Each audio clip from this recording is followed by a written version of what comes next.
get some solo shots, it wouldn't be enough.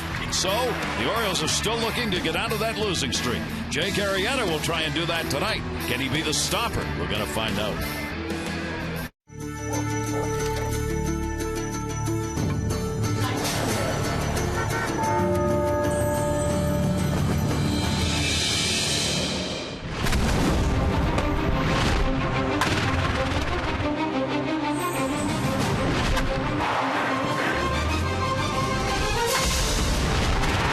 It's the Orioles on Masson, and we welcome you back to Oriole Park at Camden Yards as the youngsters of all ages move in for Game 2 of this 4-game set. The Twins and the Orioles.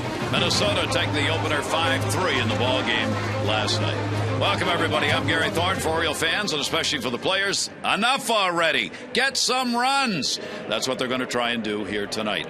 And the Orioles, it's due. I mean, up and down the lineup, everybody is struggling. We'll take a look at the numbers from other Aprils to compare to what they're doing right now on the field. One of the things we've talked a lot about so far this year, the Orioles going after first pitches that are thrown. I thought these numbers were unusual. They really surprised me when we looked them up today. Going after the first or second pitch that's thrown to you, take a look at the career numbers for Vladimir Guerrero compared to what he does when it's 3 or more pitches in an at-bat. Same for Mark Reynolds, Brian Roberts, Adam Jones, and Derek Lee. And what really amazed me was the Major League average from last year, that if you go after and get a hit on one of the first 2 pitches, it's 331. When you go 3 or more, it's 226. Jim Palmer, that's kind of contrary to what I thought and what we often talk about in the media. Well, you know, you obviously don't want to get to 2 strikes because the league average last year was 181. I mean, that's less than 1 out of every 5. Those are remarkable numbers. And, Buck Showalter has said, listen, I trust my guys. And, am I going to trust them 30 games into the season? If they're still struggling, well, then maybe I'll make some lineup changes. But Guerrero, 437 home runs, 320 lifetime hitter, 321 with runners in scoring position. He's a very aggressive guy, has not walked in 62 at-bats. Mark Reynolds, he's a hacker. You're not going up there and say, I'm going to work the walk so I can go down to first base. I hit home runs. So I think the only thing that I see sometimes is you're out on the mound, you want them to swing at your pitch. It's all right to swing at the first pitch when you're hitting the ball well, and which they're obviously not. And the other thing is use the whole field. The irony last night, and Ron Gardner of the Twins said it best, Gary, he said, the guys that weren't supposed to hit for us hit tonight. Butera drove in 3 runs. So maybe guys just have to loosen up, use the whole field, stop trying to hit home runs because they're not doing it that well, and just move on from there. And, of course, you've got to have the starting pitching to give yourself a chance to do that. The Orioles did have that last night. They had the opportunity, and Jake Arrieta will be trying to do the same tonight. Yeah, he pitched a very, very good game. Gave an opportunity to win a 5-0 lead. A little defensive mishap up in New York. Luke Scott didn't get to a ball, bothered by the leg problem. But, again, the bullpen couldn't hold the lead. But he's got all the stuff to beat anybody. Let's see if he can do it tonight against the Twins. All right, time to get out of the losing streak for the Orioles. Fans applauding as the O's take the field. We'll be back. First pitch coming up. These youngsters on their way in to join us for a great night of baseball at Camden Yards.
Southwest Airlines.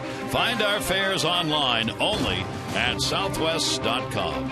And we welcome you back in. Light overcast. Lights are on as we get set for the ball game. Our game time temperature brought to you by Train. Visit Train.com for an independent Train comfort specialist dealer near you. It's hard to stop a Train. 64 degrees. And here's a look at the starting lineup brought to you by Southwest Airlines for Ron Gardenhire's Twins. It'll be Span, Tolbert, and Kubel, Tomey, Kadire, and Valencia. Luke Hughes gets a start at first base, Butera and Casilla. And Span, 16 games against the O's. Pretty good numbers. And tonight's scouting report brought to you by AFCIA. Visit AFCIA.org, the Association for IT Pros. Jake Arrieta, 25 years old. Well, he's getting it. He said, I got a pretty good fastball. I'll take time to establish my breaking balls as the game progresses. Limit free passes, less than 3. He's 6-1 lifetime. And if he gets 3 or more, he's 1-6. Pretty simple. And then we're going to go out to the West Coast. 8-game losing streak. We need the help of Al Davis. Just win, baby. Just win, baby. It's an 8-game losing streak for the Orioles. They have been outscored 54-20 during the streak. So it is time as the Orioles up and down the lineup. If any teams do, the Orioles are. For Jake Arrieta, the only start against the Twins was July of last year. It was here in Baltimore. He took the loss, gave up 5 runs, 7 hits, 4 walks in 4 innings. A 3-run homer by Jason Kubel was the big blow against him, and that's the only mark that he has regarding the Twins. He is 0-1. So Arrieta ready to go. Denard Span, the leadoff batter, took an 0-for in the ball game last night in the opener of this 4-game set. Couple of strikeouts, went 0-for-5. As these Twins did strike out a total of 8 times in the ball game last night. 5 by the starter Chris Tillman, but still able to find a way to get the runs they needed. Span will take it for a strike, and we are underway. Yeah, their top 4 were 1 for 18 with 7 Ks, and yet they still were able to get 5 runs on the board. Have yet to score over 5. Only team in baseball to do that. Yet they've been able to put up 6 wins and 10 losses, still trying to get out of the cellar. And Span is on to the base hit. Hard shot to right. Markakis gets it back in, and Span is on. Take a look at our defense here for the Orioles. Markakis, Jones, and Luke Scott out and left. Reynolds, Andino, Roberts, and Lee. Matt Wieters once again behind the plate. So Span, he stopped that 6-game hitting streak last night and starts it again. Span has outstanding speed, and against Arrieta, teams are 3 for 3 stealing bases on the season. Wieters has thrown out 4 of 7, so he's going to have to keep an eye on Span. Span has got 1 stolen base, as the Twins as a team are 7 for 7 in stolen bases. Tolbert at the plate, their second baseman, 0 for 5 last night. We had an outstanding defensive game. Shows bunt, drops a beauty. Wieters has got to go to first. It's a good sacrifice. Lee stayed back to cover. Span goes down to second base. Well, that makes me think right here what Ron Gardenhire, the Twins manager, thinks about his starter tonight. He's going to give you an out, and you usually don't give outs in the American League East or the American League in general because of the DH. But not only does he bunt, but he executes it very well. So they're going to just try and manufacture a run in the very first inning. The Twins have not done well in the first inning. They've been outscored 10-1 in first innings. Neither team picked up a first inning run in last night's game. Here's Kubel. He's got a 3-game hit streak, extended it last night with a 1 for 4. And the breaking ball is in for a strike to him. Kubel, a grand slam off Arrieta July 25 in that ball game we were talking about. So Kubel, a dangerous hitter against Arrieta in the one time he saw him. Runner off second base, and the pitch will be taken inside for a ball. And 5 for 10 with runners in scoring position. This is a guy 20 home runs last year. Average went down, but year before that 28 home runs. Solid left-handed batter. He's got 4 doubles on the year and a couple home runs for extra base hits. 1-1 delivery to him, and Arrieta will catch the inside corner. Arrieta has held the left-handers in the previous 3 starts to a .207 batting average, but the right-handers are hitting .344, and the 2 home runs he surrendered have come by the righties. 1 ball, 2 strike count on Jason Kubel. Span off second base, and he'll foul it off and hold the count at 1-2. Yeah, most of the damage against him was done in that second start against Texas. I mean, runners in scoring position number 368, 7 for 19. 2 outs, then everything changes. 0 for 6. Hasn't given up a 2-out base hit with runners in scoring position. But Texas really battered him around. Other than that, 2 out of the 3 starts have been terrific. Span being held by the shortstop Andino. 1-2 delivery is going to miss away. For Arrieta here in his home ballpark, he's had 11 starts, 3.4 record here at Camden Yards, and a 5.37 ERA. Lifetime he comes in with a 7-7 record. A 2 ball, 2 strike count on Kubel. Outfield fairly deep on him. He's got power. Takes it to left center field. Jones going back. Gets it. Span does not tag up. Goes back to the bag, and Kubel is retired. Well, one thing about Jonesy, he is getting some tremendous jumps. He was even a step or 2 to right center. They played him a step or 2 to pull, and then the ball tailing away, he's still able to get it. And the ball hit pretty sharply. So Jim Thome will get the chance. The designated hitter had an 0 for 4 in the ball game last night. Thome off to a slow start at 179. 1 home run and 5 RBIs for the DH. Scott's working on the wall. He's got a door that obviously isn't closed on the bullpen area. Getting some help from behind here. Looks like that panel is almost floating. So Luke Scott will get his union coverage on that. Well, he may be running out there. Just as soon not go through it. No. Nice to make a highlight reel, but that's one of those you can afford to miss. Yeah, Tommy's one number that jumps out, 4 for 7 with runners in scoring position. So that's 15 strikeouts already this year. Thome piling up the Ks, as are the Twins. That has been a problem for them early on. Span at second will still be held by Andino with 2 down here. They're trying not to give him a good secondary lead. Thome will roll that one foul, just chopped over the top of it, and a 1 ball 1 strike count.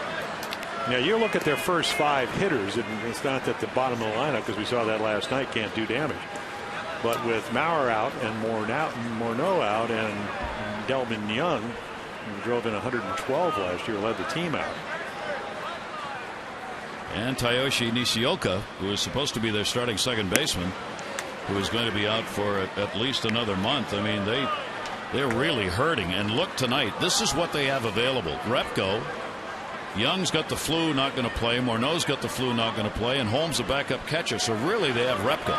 You're not going to play that backup catcher unless you absolutely have to. Grounded towards Roberts. He backhands it and gets the out on Thome. No runs, 1 hit, no errors, and 1 left on base. The Orioles line up when we come back.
Starting lineup for the Orioles tonight brought to you by Southwest Airlines.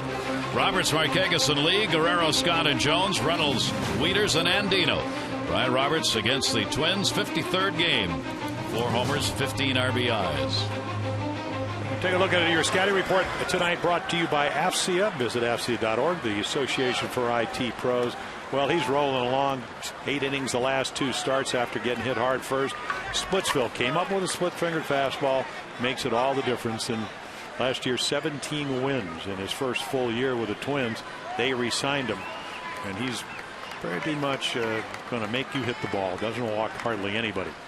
Ryan Roberts knew that. Goes after the first pitch. He saw our open. Hauled in by Span. And there's one away. Boy, last night these Twins put on a show defensively. Well, they really did. And again, you know, I kept saying it just over the years. If you played for Tom Kelly, who was preceded by Ron Gardenhire, as you look at their defense, Kubel, Span, Kadire, Valencia, Casilla, Tolbert, and then the Aussie over at first, Hughes, and then Butera, who's a good catch and throw guy, 3 RBIs last night, so he did everything for him. Markakis up. He will take the first pitch. Nick has an 0 for 3 going. You see his numbers. We're going to show you the numbers career-wise for many of these players in April, and then what's happened this year. You'll see how different the marks are. That one's going to go to left center in the gap. Span with great speed. Wow. Folks, he just covered an intercontinental track right there and ran that down. That's a long way.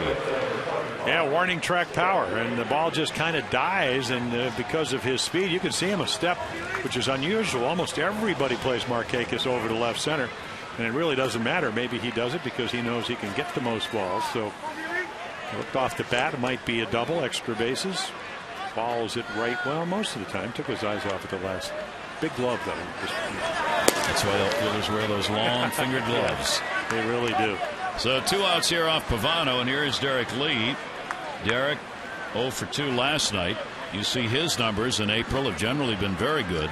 This April, they are not. He's 273 lifetime off Pavano with a home run. Pavano has faced and vice versa most of the Oriole hitters a number of times.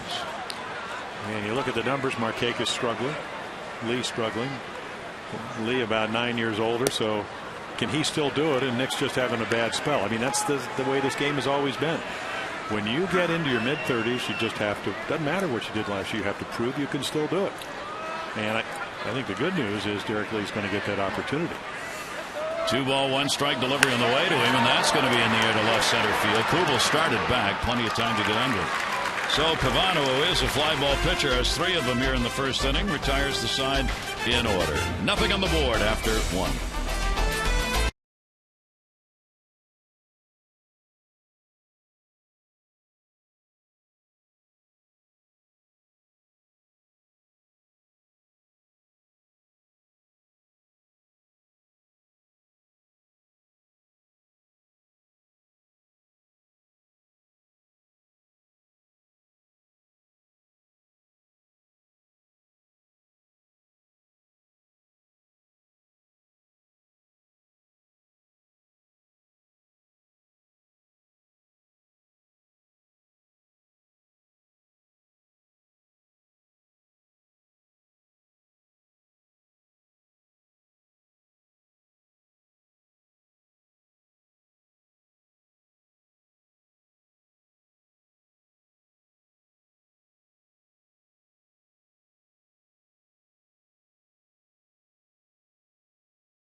Of the game is Ed Nash III from Hillsboro.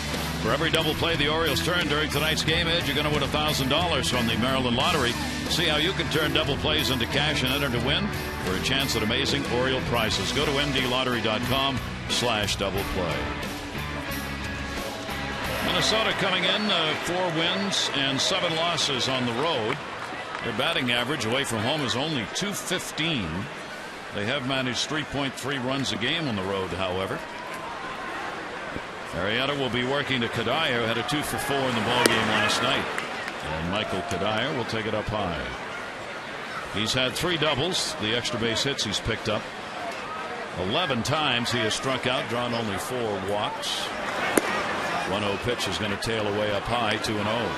Yeah, 32 home runs, as we mentioned last night, 2 years ago. And then they moved into a bigger ballpark. It goes all the way to 14. He gets that one, but it's going to be foul and may have shattered the bat. He'll get another. For Jake Arrieta, the starts against Detroit, a run on 6 hits in 6 innings, a win. Texas, the one Jim was talking about, 8 runs on 6 hits and just 3 1/3, a loss. Last outing against the Yankees, 3 runs on 5 hits over 6, non-decision. He left with a lead, and the Orioles would end up losing that one in 10 innings. Arrieta, good pitch as he got him to go around on it. 2-2. Yeah, not only 94, but with great late life. He throws that 2-seam fastball that just keeps boring away the lefties and in and on right-handers. 2-2 to Kadire, and he fists that one towards second base. Andino will get it. 1 away in the second inning. Well, once again, try to read the bat. He did, and he gets the little jam shot. Valencia, the prize third baseman for this team, not only for now but for the long run, they hope. Had a 2 for 4, 2 runs against the Orioles, an 8 for 15 mark now with 2 RBIs. Danny Valencia out of Miami. Jim Hoyt put him up to. He said Danny walked up to me yesterday. He said, "I got a bet with my teammates." I said, "You won more than 100 games in your career." Do you? Yeah. He's joking around because Jim Hoyt put him up to him. I had never met him. I'd seen him, and I said, "Oh, yeah, you're the guy that plays third base for the Twins and can't hit the slider." He says, "Well, how do you know me?" And I said, "Well, I've seen you." Cruel and heartless. Yeah, well, it's baseball. Yes. 0-2 delivery, 3 sliders is what Arrieta's put in there on him, and the count will go to a ball and 2 strikes. But this kid does have power and did hit over 385 games last year. 1 homer, 6 RBIs so far. Shattered the bat. Andino. 2 down. You can save big over the cost of single game tickets with the Oriole Park 6-pack. You'll get tickets to any 6 games of your choice. 2 games against the Red Sox or Yankees, all at one low price. Choose games based on any factor you want. Rivals, great promotion nights, or more. It's the Oriole Park 6-pack. Call 888-848-BIRD or go to Orioles.com/season. Neither team got batting practice on the field today. It was covered. Rain stopped about an hour and a half before game time. There was fairly significant rain later in the afternoon. A little drizzle all day. Right now it's a very pleasant evening here at the yard. And the temperature at 64 when we started. Here's Luke Hughes out of Australia. He's playing at first base. This is the first start this season for him at first base. He also plays some outfield. 1-1 delivery is swung on and missed. Morneau out with the flu, of course. He's with the ball club, but he's missed the last 3 starts now. And the flu has been turned over to Young. He's out. He's also got a sore rib. He can't play tonight. 1-2 delivery and outside to him. 2-2. So as the Minnesota broadcaster said, it's kind of nice to go down around the batting cage and hear, "Hey, mate." Here's the 2-2 to use, and 3-2. You can see again, it's never been about velocity for Jake Arrieta. 93 to 96 already. Just trying to stay over the front side. He'll get too long, gets out there on his front foot, lands on the heel, and recoils. That one in the air to right center field. That's got the gap. The Aussie can run on his way to second base. Jones with a nice play to get it in a hurry. But it is a double for Luke Hughes on the second hit of the ball game for the Twins. Yeah, fastball. Look at the glove. This is pretty much where he throws it. Outside middle. Nice approach by Luke Hughes. Hughes. If you look at the back of his uniform. And then he just slices it away from Adam Jones. Adam gets to it nicely. Otherwise, it's 3-bagger. Our pitch track sponsored by Papa John's. Order online at papajohns.com. Better ingredients, better pizza. Papa John's. Well, here's a guy that did the damage last night. 3 RBI night for Butero. And he will take that for a strike. Butero 2 for 4, double, and a career high 3 ribbies in the ball game. He too now 6 for 17 and 7 RBIs against the Orioles. 0-1 delivery to him, and Butero slashes that one foul. And a birthday today, unfortunately for Joe Mauer. He's back in Minnesota. 28 years old he turns today. Their starting catcher. Those are the career numbers he has put up so far. 15-day DL. They're trying to figure out what the problem is with that bilateral weakness and the viral infection he's got. But Joe, happy birthday. Here's the 0-2 delivery, and that's a long foul ball. Well, late on one and then right on time on the next one. They play him still a couple of steps to pull. So I guess that's what the scouting reports, even though he did shoot one down the right field line. Probably hitting it where it's pitched. And then line went into left later on in the game last night. Butero is 5 for 13 here at Camden Yards. Runner at second base and 2 down. In the 0-2 he had to reach for it and waited on it. And it stays at 2 strikes.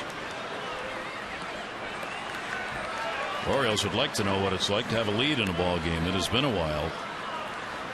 As teams have jumped out on the Orioles and gotten 2-3 runs early, the Orioles have had to play a lot of catch-up ball during this 8-game losing streak. Well, again, remember, Jake has not given up a hit. 2 runners in scoring position with 2 outs.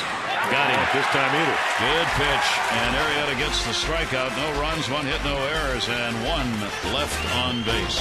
We go to the bottom half of the second inning, no score.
Luna double and get your second room of flooring free. Call 877-241-LUNA.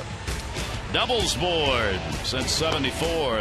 The leaders by second baseman Lou Whitaker, Frank White, Roberto Alomar, and then Brian, Chuck Knobloch, and Willie Randolph, the Orioles bench coach. There's Willie, a doubles hitter. Here's Vladimir Guerrero. He will take the pitch down low for a ball.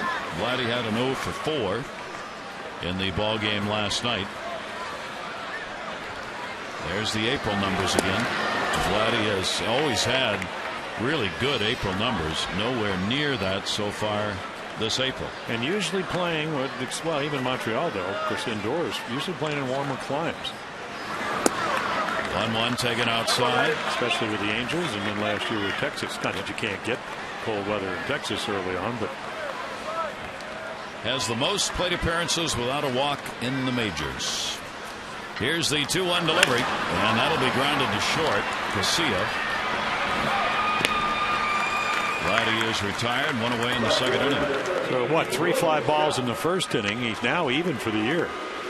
29 on the ground, 29 outs in the air. But normally he does throw a lot more ground balls. Last year, what, 383 to 218, and that splitter has a lot to do with it. He put 7 complete games last year. That's almost unheard of in the modern era. 2 shutouts. Luke Scott coming on, getting into the lineup against this ball club that he likes to hit against.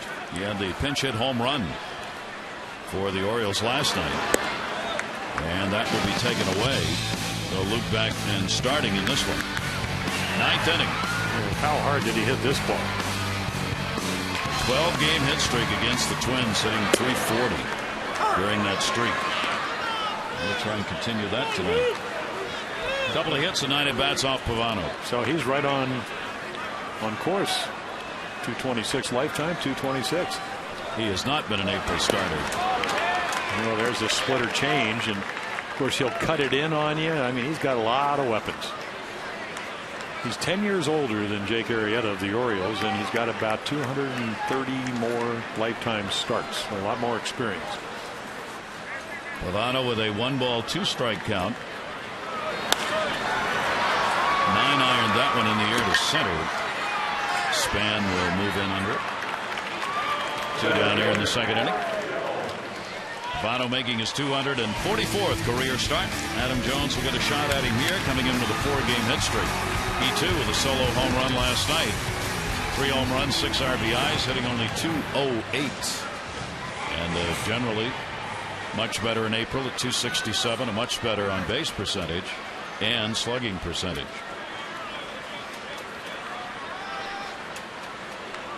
2 down, bases empty, no score here in the second inning.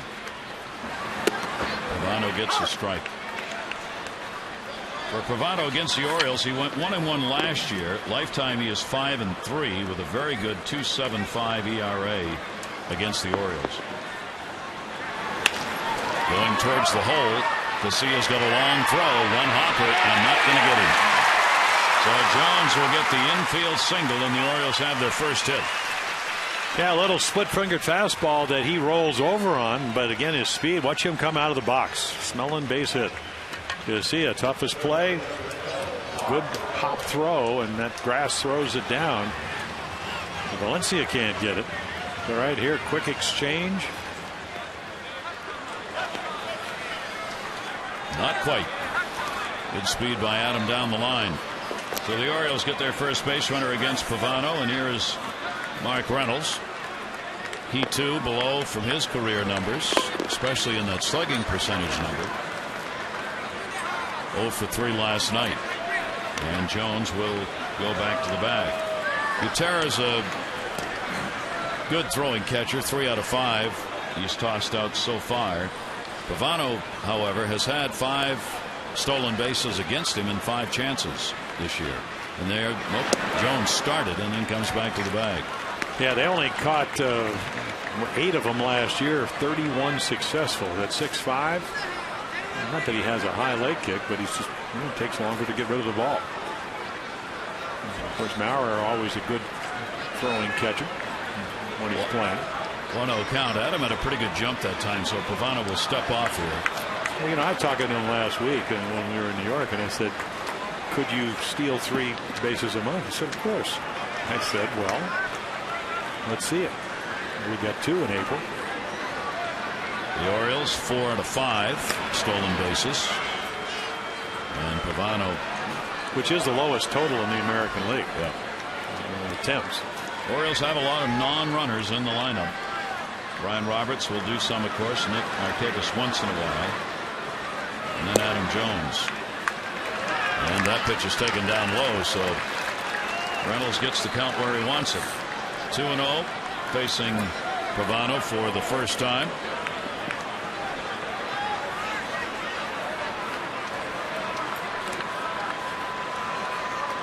Adam not extending the lead, not going, and a close pitch, but not quite.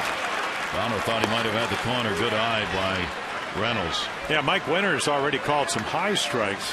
Is he giving you one off the corner? No.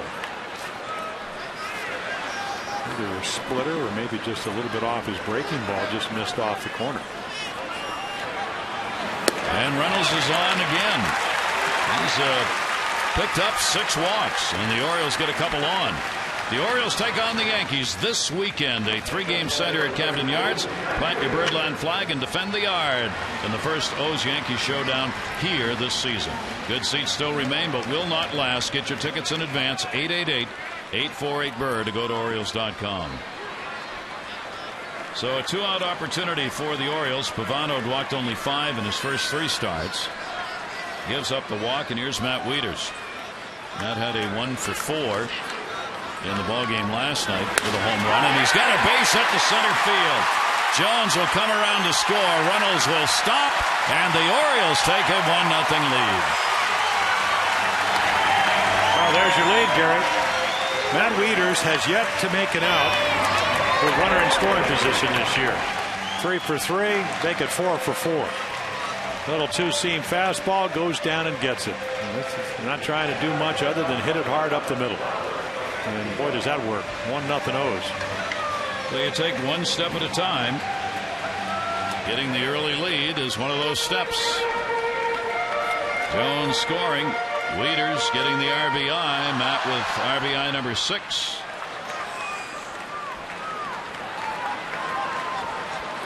Two down, and it was a 2-out RBI as well. Here's Andino. And he'll take the pitch outside for a ball. And it all started with an infield hit, and then the ability for Pavano to worry about Jones running. A couple of throws over, ended up walking Reynolds, and then Wieters gets him in trouble with an RBI single. Robert Andino will take a strike. Andino has collected consecutive games now with multi-hits, 2 in each of the last 2. It's the first time in his career he has had consecutive multi-hit ball games. Boy, he played a pretty special shortstop last night, too. Some excellent plays. Yep. Andino waiting, takes it away, and Pavano with a 2-ball, 1-strike count. Yeah, he's really not going to overpower you, 89, 90. But he is going to change speeds. He is going to try to get as much movement as he can. Again, back up the middle is a great approach against him. That's outside. This lead is the first lead the Orioles have had since the last inning of the last game against the Yankees. So it has been a while. That was on the 14th of April. 3-ball, 1-strike count. And he's on with a walk, and some patience being shown by the Oriole hitters here in this ball game. Andino, who likes to swing, very patient in that at bat, and he draws the second walk. What it just appeared to me, and I think as a pitcher, you try to see how a guy is sizing you up. And it looked like Robert was very comfortable going back up the middle, so therefore you let the ball travel a little bit more. The ball's just off the corner. The good news for the Oriole hitters tonight, and hopefully it'll be for Arrieta, is that Mike Winters is making Pavano throw the ball over the plate. So the bases are loaded. 2 down. Brian Roberts flied out first time up. And Roberts will take it for a strike. The Orioles this season have not had a hit with the sacks full. They are 0 for 4. Lifetime, Brian with 5 grand slams. This season 0 for 1 with the bases loaded. Big chance for the Orioles. They've already got one across here in the second. Roberts will take it inside, and Pavano evens it up 1-1. Yeah, Brian came up and hit the first pitch very hard right to Denard's span in center field. But right there you get an idea. He's got a pretty good eye, because that's a good cutter. Pavano wanted him to chase it. He laid off it. 6 for 14 off Pavano, and that's going to be in the middle, and that's going to be a base hit. Reynolds will score. Wieters will score. And Dino to third. And the Orioles having an inning they've been waiting a long time for. A 3-0 lead. Boy, and it all happens when you get good pitches to hit. Two-seamer, it runs back, trying to get it on the inside corner. Boy, what a sweet stroke. You could see him get the bat head, the barrel to the ball, shoots it into center field. And by hitting that ball just enough to get by. It gave Wieters plenty of time to get around third base and score. Yeah, 2 outs. He's going on contact there. Great point because, again, he's getting a good secondary lead, so easily scores. There's Matt, who comes across, who he's got an RBI. Roberts with 2 RBIs and now has 13 on the year. Brian leads the Orioles and runs batted in. Yeah, Rick Anderson, if you read his lips, kind of downward tilt. Again, Pavano 6'5", so maybe getting under some pitches, and maybe Rick Anderson, the pitching coach, picked that up. But a chance to have a huge inning here. Pavano in the walk department had walked 2 against Toronto, 1 against Oakland, and 2 against Tampa Bay. He has walked 2 in this one, and they both have scored, both in this inning. First and third, 2 down. Here's Nick Markakis. And Brian Roberts back to the bag. The Orioles getting these RBIs. In fact, everything in this inning has come with 2 down. First 2 outs were recorded before Jones got that infield hit. And Nick on the off-speed delivery will take it away. Last 8 games during the losing streak, 163 with runners in scoring position. Tonight already 2 for 2 and 3 RBIs. 1-0. Markakis chops it foul. Yeah, such an integral part of your offense. So when he goes into one of these mini slumps, now 4 for his last 26, and even though you have Brian Roberts, who now has a 7-game hitting streak, you just don't score as much as you normally would because he can move runners so well. 1 ball, 1 strikeout. Runners off first and third. Markakis takes it in the air to center. Going back is Span. He's got room and puts it away. But the Orioles come away with 3 runs. RBI Wieters, 2 RBI Roberts, 3-0.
Airlines. Go to southwest.com. Grab your bag. It's on.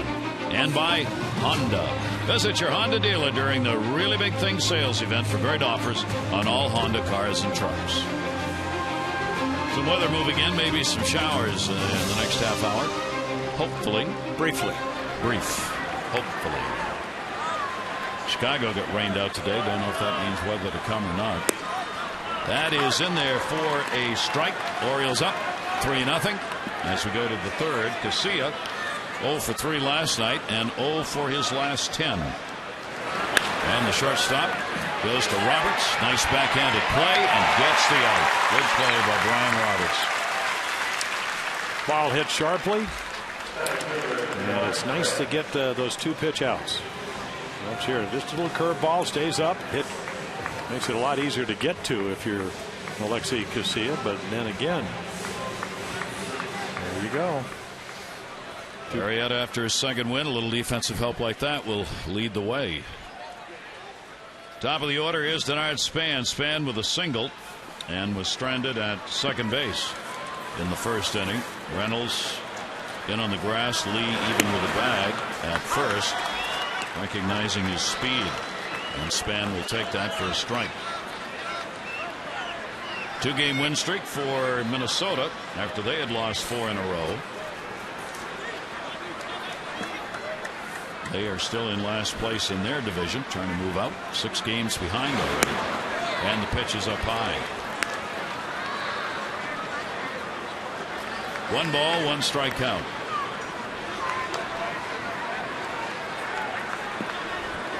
Outfield playing a little bit towards left. Jones moves over a couple of steps. 1-1 delivery, and Dino makes an outstanding catch. Mark Wagner, the second base umpire, right on it. It was on the fly for Andino. Well, we saw a couple of years ago that Robert Andino is a defensive caliber, above average major league shortstop. When Asturias got hurt, so right here, ball hit sharply, and another ball hit on the nose, easily caught. Well, almost easily caught. Looked kind of easy once he caught it and tumbled. Nice play. Yeah, 2 good plays. Play. Yep. So 2 down in the 3rd inning, and here's Tolbert. A sacrifice, his first time up, and Arrieta will miss down low to him. 1 ball and 1 strike.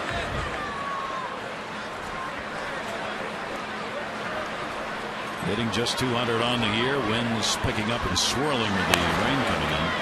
Cued off the end of the bat. The Twins have really been troublesome here in Baltimore for the Orioles. The last 16 games they've gone 12-4, averaging almost 9 runs a game and allowing half that. Only 5 errors committed, and the Orioles leaving 98 on base in those games. So it's been a domination on the last 16 that have been played here in favor of Gardenhire and the Twins, and that includes the win last night. Fastball is going to miss inside. Orioles will try and put a dent in that in this 4-game stand. 3-2 on Tolbert. No, you've got to get a strike to hit here. Jammed him. Yep, chases a ball. Andino, and he's got it. So a 1-2-3 inning following the offensive inning of the Orioles, just what Arrieta wanted. Lee, Guerrero, Scott coming up.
Jake Arrieta hoping to take advantage of some runs scored early as the Orioles would get on the board. Brian Roberts a 2 RBI single, Wieters the RBI single, and a 3-0 lead as the rain begins to fall and the wind begins to swirl.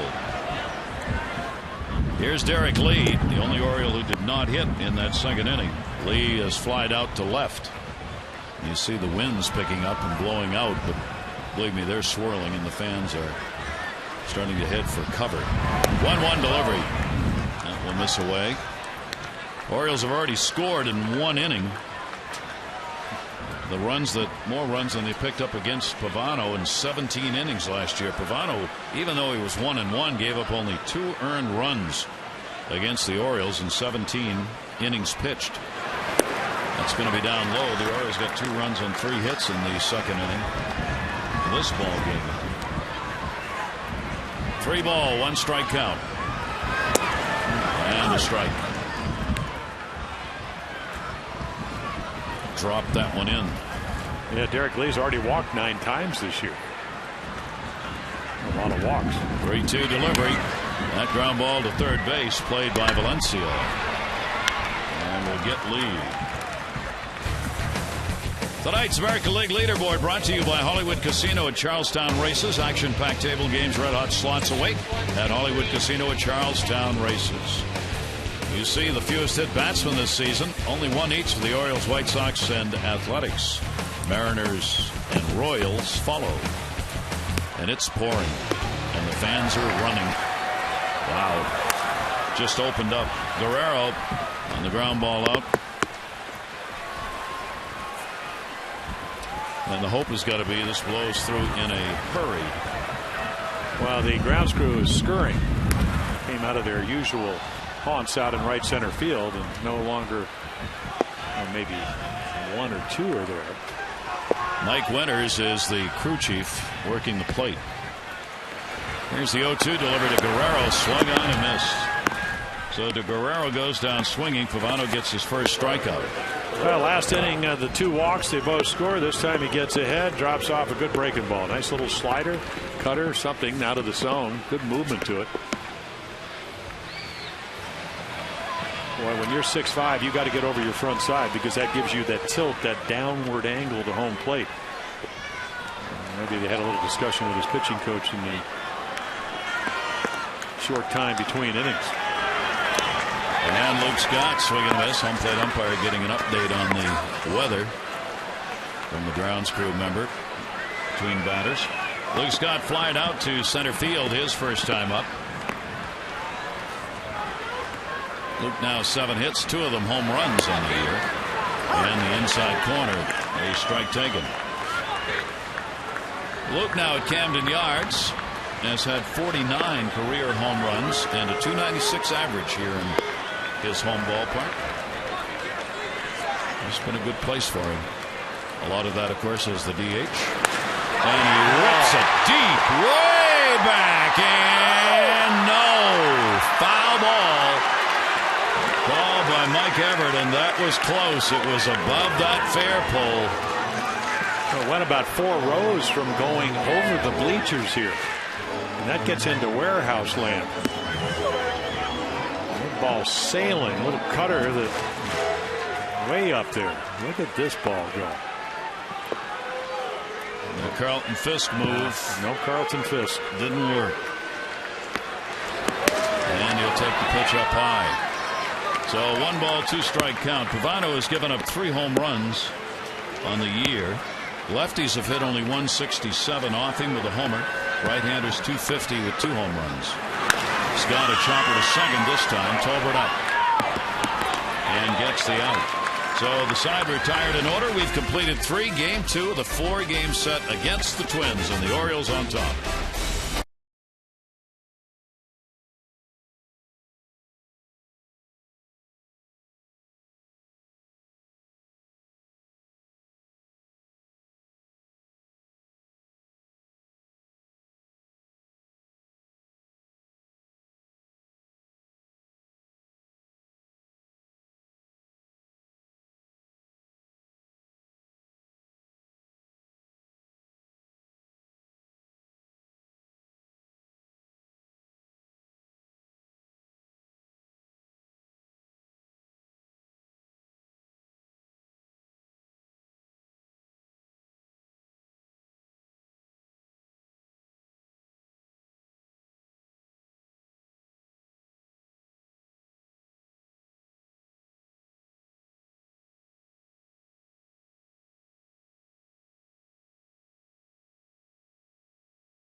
Got all kinds of choices when it comes to food and beverage. The O's new relationship with Delaware North Sports Service, the official concessionaire, brings you some outstanding new offers. Oh, What a Dog, Das Sausage House, Weather Slice Pizza, Baltimore Chop House, Whole Log Johnny's Sausage, the Naughty Bobrat, and all kinds of other choices. And you'll find them all here at Camden Yards, so you can map out your food tour when you come. And you can visit Orioles.com to do that in advance. That's why we never see Tom Davis. He does a show from 5:30 to 6:30, and then he just kind of maps out the food snacks. Yeah, he snacks and grazes out there. And it's pretty good grazing to do right there. Told me he was coming by tonight. He just got. Can we get a Natty's Bobrat? That is fouled away by Jason Kubel. I don't know what it is, but it sounds good. I got to think it's actually National Bow might have been, so it might be something beer steeped in beer. Yes, that's all right. It's easy for him to say. Here's the 1-1 delivery on the way. Kubel flied out to center field his first time up. Yeah, one of the pitches that Jake Arrieta used to his advantage in New York was the splitter. It's kind of like a splitter change. But again, here with a 3-0 lead, you want to get the first guy out if you can. He's done a good job of that. 75% of leadoff batters in an inning retired this year. 1 for 3 so far in this one. Kubel will send that one over to the seats as the rain lets up a bit, and so does the wind. A 3-ball, 2-strike count on Kubel. Kubel's got a 361 road average early. That is 6th best in the American League.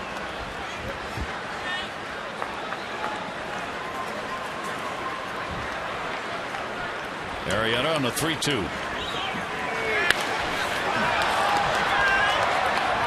Into the misty moorings. Caught by Jones. Kubel retired. There you go. That's what you encourage. And again, Carl Pavano, the plate just kind of wondered a little bit. In that second inning, Orioles take advantage of it. That'll bring up Jim Thome. What was that sign in Cleveland? We were riding out to the ballpark, and it's a quote from Satchel Paige. If you grab the ball, throw strikes, the plate don't move. Plate don't move. If you find it, stay right there. Right on the side, one of the sidewalks as you get closer to Progressive Field in Cleveland. Pretty good adage for pitchers. Big shift put on against Thome. 1-0 delivery to him will be taken away. You see Brian Roberts shallow right field, and Andino the shortstop on the second base side. Thome 7 hits, 40 at bats, and chases the high heater. 2-1. Yeah, he's not going to get cheated. Very much like Frank Howard. Maybe not as tall as Frank at 6'8", but helicopter. You're not going to hit that pitch very often. Just out of the zone enough. 2-1 delivery. For Jake Arrieta in his young career, the second time through the lineup is when the oppositions put up the best average at 307. It goes 238 first, 307 second, and 282 the third time through. This is the second time through for the Twins. Yeah, I was looking at numbers. You also get from pitch count number 46 to 60, which is only a 14 pitch. They're 8 for 16, and then he gets pretty good. And then when you get from 76 to 90, they're 5 for 9. So in between, just able to use all his pitches. Kind of a roller coaster ride. Yeah, but 46 to 60 would kind of be like the second time through the order, unless you had a real bad outing. He's up to 56 pitches thrown in the ball game.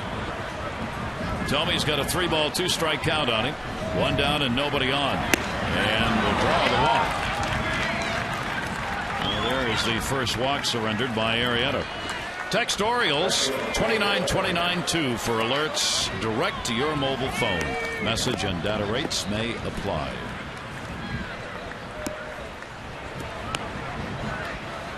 Runner on at first base. Here's Kadaya, popped out his first time up.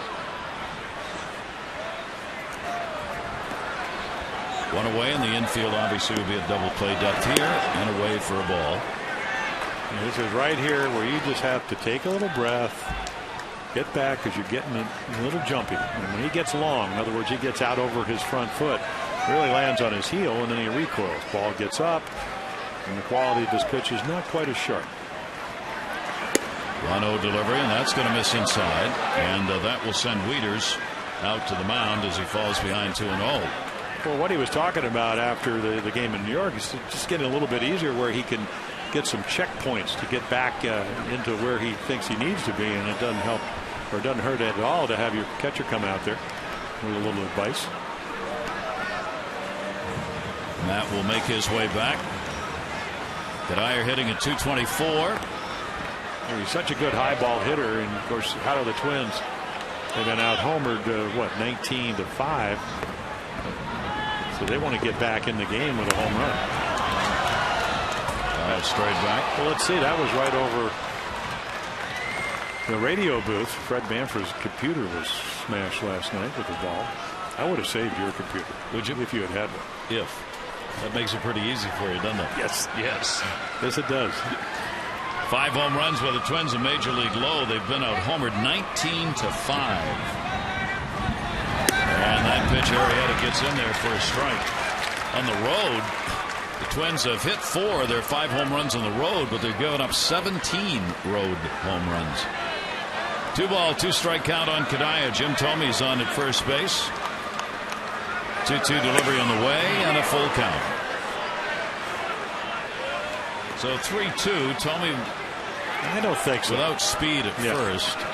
No, yeah, ideally you'd like to start the runner and stay out of the double play. I mean, maybe he will be running. That's certainly not going to be a steal attempt at 3-2. But if he strikes out and Jake throws him a good slider or a good fastball, well, you'll strike him out and throw him out. Runner not going. Roller down to third, and Reynolds will wisely let that one go foul. He was not going to get Kadaya or Thome, so the count will stay at 3 balls and 2 strikes, and Kadaya will come back. Twins come in 6-10. The Orioles are 6-9. During this 8-game losing streak, the Orioles have had 3 or fewer runs in a ball game 6 of the 8 games played. They've already got 3 in this one, so they ought to be able to get over that hump in the ball game. You've got to believe they're going to score more than the 3 they got in the second inning. 3-2 count on all of the batters here this inning. He's walked 1, got Kubel on a fly ball. And we'll get another ground ball by Kadaya to third. This one's fair. Reynolds can't find the handle. And that's probably a good thing considering the rain and the difficulty of the play. And sometimes you just get unlucky. That's what happened to Jake Arrieta. And if you're a third baseman, you got to recognize that. We saw him throw a ball away in Cleveland. Couldn't get a handle. It's a good thing. You're not going to make this play. It's impossible. The angle is so severe. The ball is almost tugging the line. That will be a base hit. Each team with 3 hits on the board. Now the Twins threatening with 2 on and 1 away. Danny Valencia grounded out his first time up. Valencia 3 for 14 with runners in scoring position. Wieters looks over for the sign regarding the runners, whether there's any pickoff move or step off or hold the ball. Arrieta gets him to go after one. It may have been up high. Strike 1. Yeah, but some rising heat at 93. Jammed on the last time, broke his back. So if he's going to chase, you can see Wieters. He moves in. Ball goes right to the glove. Outfield pretty much straight away on the third baseman. Nice sliding pitch that hits the outside corner. 0-2. You know, sometimes you're on the mound, Gary, and you're thinking, okay, he was late on my fastball. Should I throw him a slider? What's this? The answer is yes, but it's a real good one. Because you know you're going to speed the bat up a little bit. If it's a quality breaking ball, it doesn't make a whole lot of difference. In the air to left field, coming hard. Luke Scott will get there, and the runners go back. Yay, Luke. Well, he works hard out there. And, legs are getting better. I think it's safe to say he's usually going to catch what he gets to. And he does there. Nice little grab. I told him, you got to stop making faces when you catch the ball. He made that great play in the corner in Cleveland, and next morning they had a shot. Yeah, it looked like somebody had just kind of shocked him. Had the mouth open and sliding hands out. It was a Halloween picture or something, Fright Night. Well, understandably so. That's like sliding catch on the warning track in the rain, so probably he was scared. Two away now, and here's Luke Hughes, who delivered a double his first time up. Pops this one up, maybe. Lee coming over, and going to run out of room. 2 on. Tomey on at second base. Kadayer's on at first. 2 down. 4th inning. Orioles up 3-0. The late Mike Way, our guy, would make a kind of a tenuous catch, and he'd be out there kind of pulling at his, tugging at his jersey over his heart. Well, that's true feelings. Of course, the play had been made. Yes, yes. You can do it then. Hughes with 4 hits and 18 at bats in the year, and he swings through that one. Told you Hughes comes from down under. He played for Team Australia in both the 06 and the 09 World Baseball Classic. More players being developed from Australia every year as the game grows there. Here's the 0-2 pitch by Arrieta. Outside. Fans get back into their seats. Looks like the rain has pretty much stopped. If you're not, you get one of those brats, warm you right up, you're all ready to go for the rest of the game. Right, hand warmer, you can eat them, look, everything. And the count will stay at 1-2. I'm going to call Tommy after the game, Tommy Davis, and see what was the most delectable of all the things you read off. You're cruel and heartless. Yes. I like you a lot.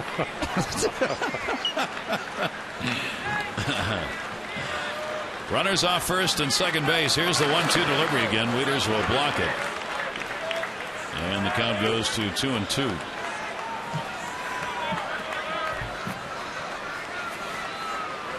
Jake Arrieta, 72 pitches thrown, and we are in the 4th inning. You would very much like to have that count a little bit lower. This inning, Minnesota's worked him hard to walk a single. 3-2 counts. I'm not sure the wet turf or the ground helps. I always hated it because you're pushing off and sliding a little bit. Where you're landing, you're sliding a little bit.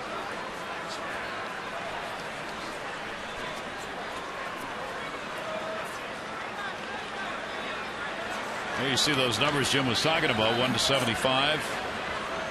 You get over 75. I think he better get him out. He better get him out in the next 2 pitches. We're going with track records here. 2 ball, 2 strike count. And he did. Arrieta gets his second strikeout. No runs, 1 hit, no errors, and 2 are left on base. The Orioles leading it 3-0.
Chance to bid on the historic number 42 game-worn Oriole jerseys from last Friday's Jackie Robinson Day tribute. Each jersey, autographed by the player who wore it, benefits the Baltimore Orioles Charitable Foundation and the Jackie Robinson Foundation. The bidding closes this Sunday. To own a piece of Orioles history, go to Orioles.com right now and make your bid. Gary Thorne, Jim Palmer here at Camden Yards. 3-3-0 for the Orioles, 0-3-0 for the Twins. Carl Pavano on the mound with 2 walks and a strikeout. Orioles getting 3 runs in the second inning on 3 hits. Wieters an RBI single. Roberts a bases loaded 2 RBI single. And Jones will take the pitch away. He started the inning out with 2 away with the infield base hit, and now has a 5-game hit streak. Yeah, Carl Pavano actually made a pretty good pitch. He just hit a roller, got by the third baseman, and Casilla couldn't make the play. It started it all off. It's funny because Adam was talking about that before the game today. I said, all right, well, how are you going to get some runs? He said it's just going to be one of those bloop, dying quail, something. He said it's just going to be something like that, and we'll be all right. And lo and behold, it's him who gets the ground ball infield single that starts it out. And then a walk, and Wieters comes through, a clutch hit. Slow roller to third. Valencia. Jones retired, went away in the 4th inning. So Carl Pavano, we told you, 35 years old, so he's a veteran. I mean, he's been around a long time. 98 wins and 90 losses for the right-hander. Claim to fame is he was traded for Pedro Martinez. And Pedro Martinez would go from Montreal to Boston. Of course, Carl grew up in New Britain, Connecticut, and I guess when he signed with the Yankees, I guess his parents were Red Sox fans. That's right on the borderline there. 9 wins. 9 wins for $39 million. Just could never get healthy. Tommy John surgery while he was with the Yankees for 4 years. Reynolds drew a walk and scored his first time up. And that's taken inside for a strike. There you see Pavano. The Yankee years were not good ones. The Indians 9-8, and then the Twins starting in 09, 23-16. Just a different pitcher. I mean, he got eaten up in New York. He was just the poster boy for let's attack a Yankee by Yankee fans. Well, yeah, he just wasn't able to ever do anything with Tommy John. Then he had a car accident, broke his ribs, or had rim injuries. I mean, one thing after another. 1 ball, 2 strike count. Fouled off. The Orioles actually had, I don't know if they were up to the 39 point whatever it was $1 million that it took, but at one point they were interested in him because he had come off a big year with the Marlins. Well, it's where you time your best year ever, your last year with the ball club, as you're going to become a free agent, and then the Yankees swooped in. Here's the 1-2 delivery on the way. Reynolds will take it. In case you're wondering, Mark Reynolds' early on strikeout rate is better than it was last year. He struck out every 2.8 plate appearances last year. He's up that to 1 every 3.73. That one in the air to center. Spin going back. He's on the warning track. Now comes on the grass and puts it away. Yeah, it's almost like the wind knocked that down. Yeah, it did. One of his more, I mean, he hit a bomb the other day in Yankee Stadium that Granderson made a great play on. Sky high. So he's getting nearly an extra plate appearance per strikeout this year, and that will be good news for him and the Orioles if he can keep that up. Jim Presley, who came on to take Terry Crowley's place, Crow now a consultant, said he actually thinks he's probably been the most disciplined he's seen him in 5 years when we talk about Mark Reynolds. And, you know, of course, the numbers that jump out are the runners in scoring position. Really done a nice job driving in runs when presented with the opportunity. But not as good as this guy, 4 for 4 this year. Wieters an RBI single, so he's number 1 in the league with runners in scoring position at 1,000. He got the base hit in the second inning, drove one in and moved away and got that one on the wrist and heads down to first base. Even though it's almost like he went to swing at it. See where it hit him. Oh, elbow. Got him in the elbow, the second hit batter of the season by Pavano. So Wieters is on. First time he's been hit by a pitch this year, and that keeps the inning alive for Andino. Andino drew a walk in the second inning. Wieters on with 2 down. The Orioles getting all 3 of the runs in that second inning with 2 away. Andino goes straight up the middle. That's going to be a base hit. Span up with it. Wieters will stay at second base. 2 on. Now Jim Presley again will invoke his name. Again, the hitting instructor. He had him in when we talk about Robert Andino down in Florida, and he said he's become such a better hitter. Again, trying to hit home runs. So right there, he gets a pitch and he just promptly hits it right back up the middle. I mean, it was just something off speed. It hovered around the middle of the hitting zone, and he just smacked it again. So what a great approach. Well, J.J. Hardy out, injured on the DL. It gives a chance for Andino to show what he's got, along with Cesar Astura sharing the duties. Now Brian Roberts another chance. Brian came up with the bases loaded second inning and picked up 2 RBIs with a base hit. Brian now has a 7-game hit streak.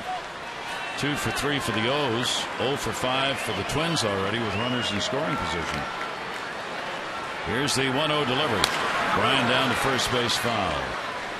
Yeah, when you're going well, that's the pitch that Carl Pavano will get you to put on play. Good sinker. But again, there are some nights when you're out of the mound where you make your pitches and they just hit them foul. And then when they get you deeper into the count, you get a good pitch to hit, and that's when you have the long evenings. Brian 11 for 28 during the streak, and he's going to get another one. That's going to go into the corner. Kadari going back to get it. Wieters will score. Andino is going to be held. It's a double and an RBI, and the Orioles take a 4-0 lead, and the red-hot Brian Roberts stays that way. Well, he was hitting .364 with runners in scoring position. We talked about getting a better pitch to hit. Little changeup just stays up enough where he's able to get the bat head out, hit it down into the right field corner.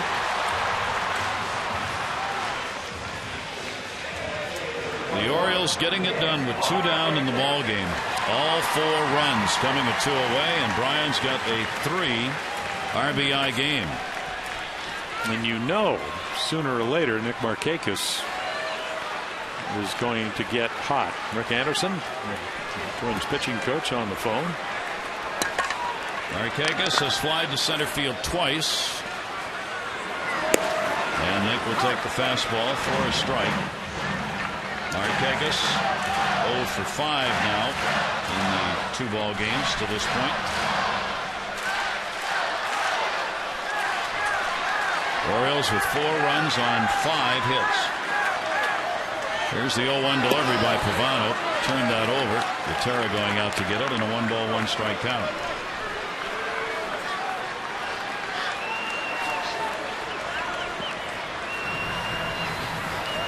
Warm-up action. That's Eric Hacker, who was called up after the game last night. Hacker's a starting pitcher in the minors, going to be used in long relief for the Twins.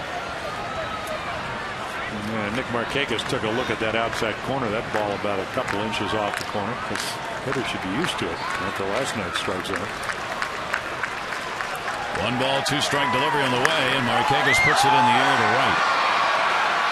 Kadari. And he's got it. But the Orioles will pick up another run. Roberts with the RBI, starting with Wieters being hit by a pitch. 4-0.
Orioles baseball on Masson is brought to you by AT&T, Rethink Possible, and by Blimpie, America's Sub Shop. Orioles trying to end the 8-game losing streak, getting out on top here, 3-0, with 3 runs on 3 hits in the second inning. While Arrieta holding down the Twins, he's issued a walk, a couple of strikeouts. Twins have left 4 on, 3 in scoring position. Here is Butera, the catcher, and the fastball is away. Butera struck out his first time up. 8, 9, and 1 in the order. And the pitch is taken for a strike, 1-1 from Arrieta. Yeah, Drew Butera last year, really in July, he became Pavano's pretty much private catcher all the way to September. So now we get the day off, or night off, depending. Now with Mauer out, Butera is everybody's personal catcher. Joe went back to Minneapolis yesterday after the examinations at Johns Hopkins. 2-1 up high, and I didn't see anything today. I don't think they said anything about what they found or may not know yet. Well, hopefully they didn't find anything that was long-term negative. Of course, he did come off the leg injury, and so he had the knee operation and a lot of stuff going on. And Dino will get in front of it. Big target over there. And Butera is retired. Time for our AT&T Mobility Trivia question. It is, who was the first Oriole to win the Cy Young Award?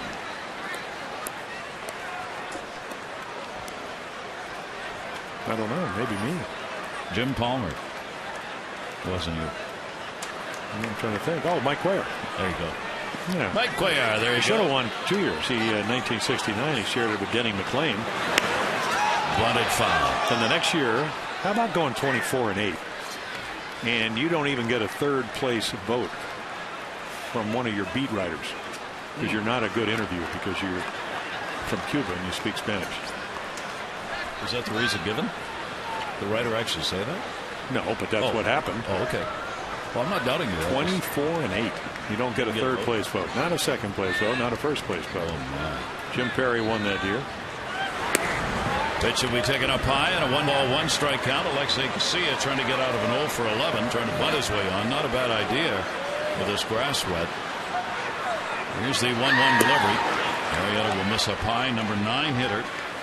Yeah, not a lot of change-ups tonight. So, you know, again, it looks like just not being able to get on top of that slider or especially the curveball. And up high again as Wieters will come out. Stand up, tell him to settle it down. 3-1 strike count. Arrieta's given up just 3 hits. Double and 2 singles. Spread out over the innings, but there's the second walk surrendered.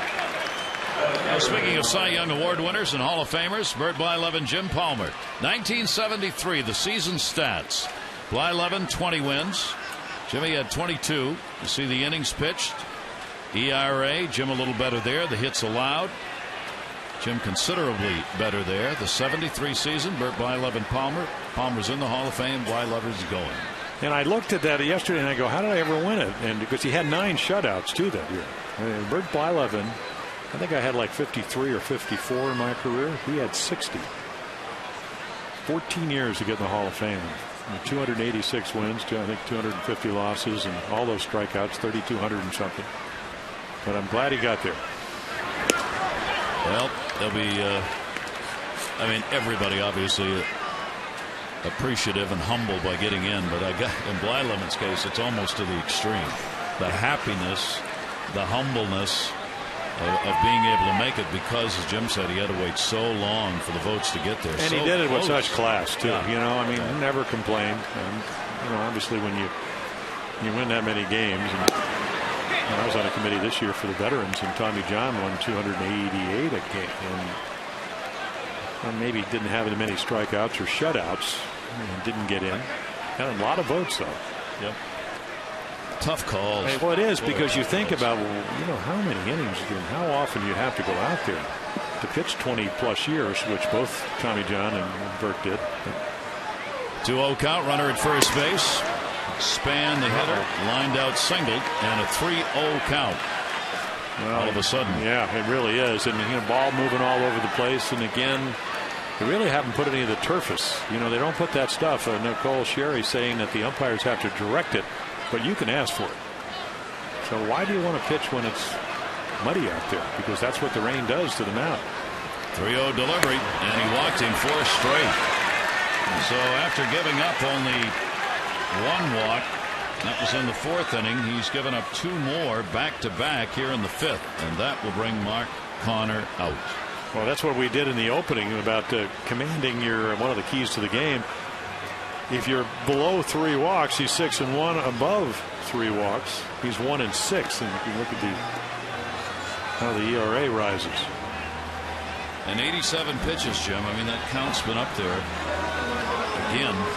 Well, they may scurry around in the bullpen only because you want to give them an opportunity, but you've lost 8 in a row. First win. And we'll see if Buck Showalter's a little bit like Earl Weaver, where the one thing you can't defense is home runs and walks. And the one thing that really irritated Earl Weaver was the base on balls, especially when you have a 4-0 lead. Pavano's paid a price in this ball game, as he's issued a couple of walks and 1 scored in that 2nd inning. He hit a batter and that run scored. 2 on and only 1 down. Here's Tolbert, and he will take it for a strike. Tolbert, a switch hitter, right-handed, 1 for 4, left-handed, 4 for 21. Only extra base hit, 2 extra base hits, a double, triple. Both have come as a left-handed batter. Runners off first and second. Here's the 0-1 pitch to him. Slider's going to be in there for a strike. 0-2. Yeah, I'm sure Mark Connor said just try to stay over the rubber a little bit more and throw the ball downhill, because when everything's up, it usually means you're under it. So a nice little adjustment here on the first 2 pitches. Tolbert 2 for 5 with runners in scoring position, and he's gone. That just froze him. He didn't think he was going to see it again. He just gets fooled. I mean, that's 100%. I mean, it's not your knee-high curveball, but again, it'll come down just in time. The high strike all night has been called by Mike Winter. Our pitch track sponsored by Verizon 4G LTE. Rule the air on the most advanced 4G network in the world. Buck Showalter and his pitching coach intently watching. 2 down. Now here's Jason Kubel, a hot hitter. Hitting .305, slider strike. He has flied up the center field twice. Casillas on at second, a walk. Span at first, a walk. It came in 5 for 10 with runners in scoring position. So Kubel 0 for 1 in that department tonight. In the air to left field. Luke Scott, plenty of time. Arrieta works his way through it. No runs, no hits, no errors, and 2 are left on base. We go to the bottom of the 5th. The Orioles lead.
Perfected.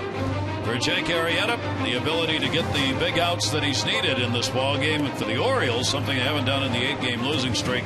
That's the ability to get the big hits. Gary Thorne, Jim Palmer back here, so they try and get out of it tonight, Jim. Yeah, you get good pitching. We said just win, baby, win. And, it's only half a game. But, again, Arrieta pitches out of trouble. You Pavano has the one really bad inning. You take advantage of some wildness, something that he usually doesn't do, and then you get the 2 out hits. Matt Wieters starts it, Brian Roberts kind of finish it, and again, you like the way this game is going so far.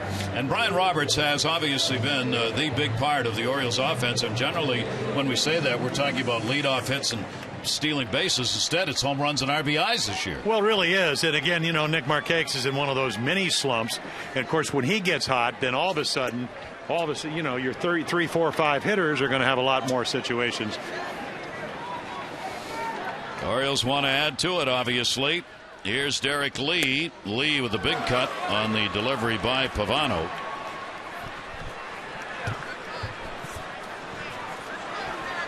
Watch Lee here.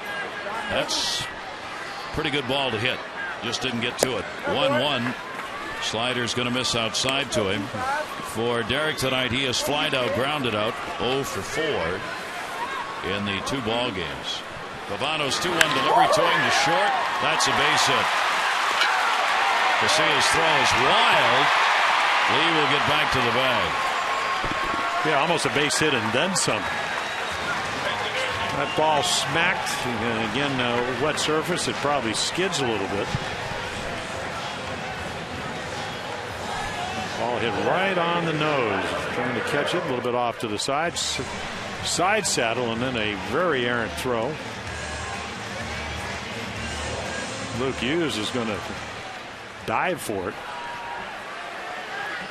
Maybe not rugby, but close to it. Saved by the wall from an error. And Vladimir Guerrero will fight that one off. He's 0 for 2. Vladdy has grounded out and struck out in the ball game. Only 1 RBI in the last 9 ball games for the Orioles designated hitter cleanup batter. Orioles middle of the lineup, 3, 4, 5 hitters during this losing streak, hitting just .217. With 11 runs batted in over the 8 ball games. Interestingly, only the Orioles and Seattle in Major League Baseball do not have a 300 batting average somewhere in the lineup. The only 2 teams right now without a hitter going 300. There's Brian Roberts is headed in that direction.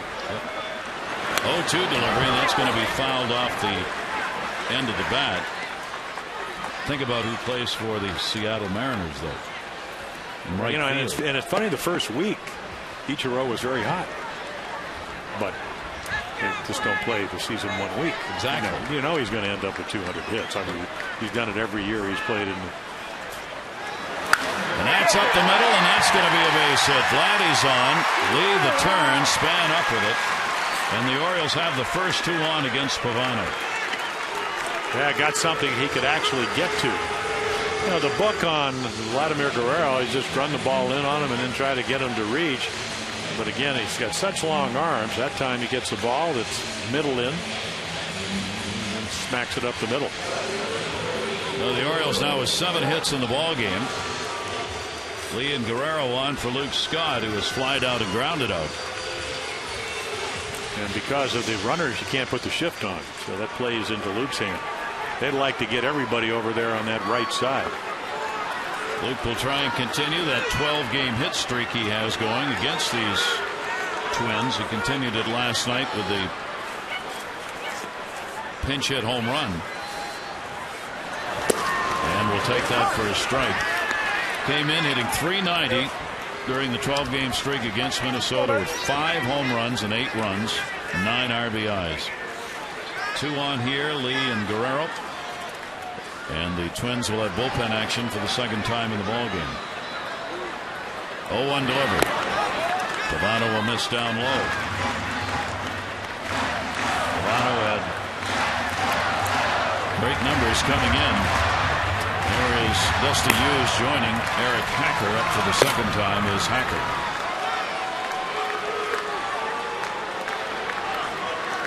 One ball, 1 strike. Scott. That one settles into the strike zone, and it goes to 1 and 2 as Scott looks back on Mike Winters, the home plate umpire. Yeah, Luke doesn't like the strike zone, and he's only 2 for 11 off of Carl Pavano because he can change speeds. Luke wants something in the middle of the plate. Firmer, the better. I mean, he can't hit breaking balls. You just have to make a mistake with it. Here's the 1-2 delivery to him. And that will fall in down low. 2-ball, 2-strike count. So Pavano, he's had a couple of innings in the ball game now where he's had to work. He's up to 79 pitches thrown. Orioles with a 4-0 lead and a chance at a big inning here in the 5th as they get the first 2 on. All the runs so far have come with 2 down. Here's the 2-2 delivery. Now to go into the seats. Foul ball. The Red Sox are going to be making their first visit to Camden Yards next week for a 3-game set. You can defend the yard with your classic AL East showdown by coming out and supporting the Birds. Good seats remain Tuesday, Wednesday, Thursday night games. Get your tickets in advance and save 888-848-BIRD or go to Orioles.com. Red Sox getting their stuff together as they've won 3 in a row, 5-10 in last place, 4.5 games behind in the division. Still, the Yankees are the only team playing .500 baseball in the American League East. Who would have thought? The best records in the game belong to Cleveland and Colorado. It's early. Yep. Here's the 2-2 delivery, and Scott will foul it away again. A little cat and mouse right here. A lot of off-speed stuff. Run the ball in on his fist. Run it on the outside corner. Luke knows that that outside corner may be an inch or 2 wider, so the 2 strikes, he's going to expand the zone. He'll play him pretty much straight away. But Span doesn't have to cheat with his speed in center field. Already seeing him cover a lot of room tonight. Here's the 2-2 delivery inside. So he's worked into a 3-ball, 2-strike count, fouling off a couple of pitches after getting behind. Scott gets back. Nobody out. Yeah, that was the 82nd pitch for Carl Pavano. Well, a lot of pressure when you trail by 4 and you have a home run hitter at the plate. Here's the 3-2 delivery, and an off-speed pitch got him. He dared to throw a non-fastball, and Pavano gets the strikeout. Well, Gary, he really doesn't have a choice. I don't mean that disrespectfully. You know, he's 35. Velocity's probably gone down 5-6 miles per hour. This is what he does. Great changeup. Boy, what a great angle right there by our camera people here at Camden Yards, because you just saw the bat head out in front of the ball. So Pavano gets a big strikeout for the first out of the inning. Now here's Adam Jones. Adam has single, grounded out. His single gives him a 5-game hit streak. Still 2 on. First ball hitting down the line on a foul ball. Well, he's become a pull hitter so far this year. You have to get a hit to right field. 1 to center. All his hits are to left. All 10 of them. And right there just hooks it. And because he hooks it, the ball goes foul.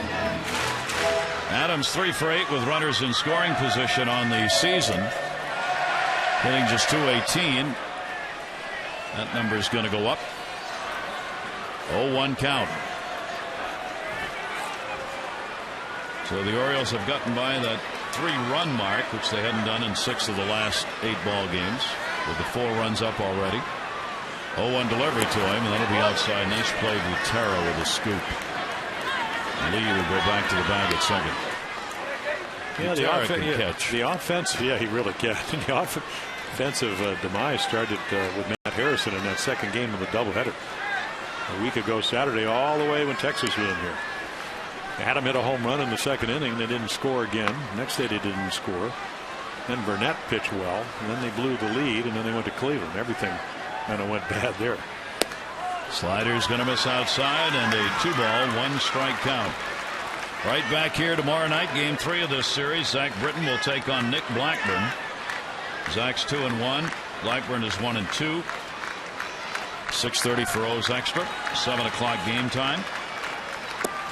And another one by Pavano that misses. So Pavano's getting close to the end. 3-ball, 1-strike count. Well, he's a control pitcher. So if he can't command his stuff, and he's got a variety, 3, 4, 5 pitches, that can be troublesome. Here's the 3-1 delivery, and he walked him, and they're loaded. Now the decision for Gardenhire, do I go get him? No, I'm going to send Anderson out. Yeah, I don't think that you go to a guy that, even though he did win 16 games, Eric Hacker last year for Fresno in the Pacific Coast League, I'm not sure you take Pavano out. Maybe give him a chance, unless he gives you any indication that he wants to come out. I mean, obviously, he didn't. He will face Mark Reynolds with the bases loaded, a hitter he has not seen prior to this game. Lee's the lead runner. He got a single. Guerrero's at second. He got a single. And then after the strikeout of Luke Scott, Jones got the walk. No grand slams in his career. That's kind of surprising for a home run hitter. 29 RBIs, though, off the bases loaded chances. Orioles had the bases loaded in the second. Brian Roberts got a 2 RBI single. Now load him up again. And only 1 down. To give you an idea of what kind of control Carl Pavano had last year, 221 innings, 37 walks. So 3 walks and a hits batsman. And he's not even through 5. Tells you he doesn't have his command enough. And outside on the first pitch delivered to Mark Reynolds. Well, the Orioles, a real chance for a big inning again.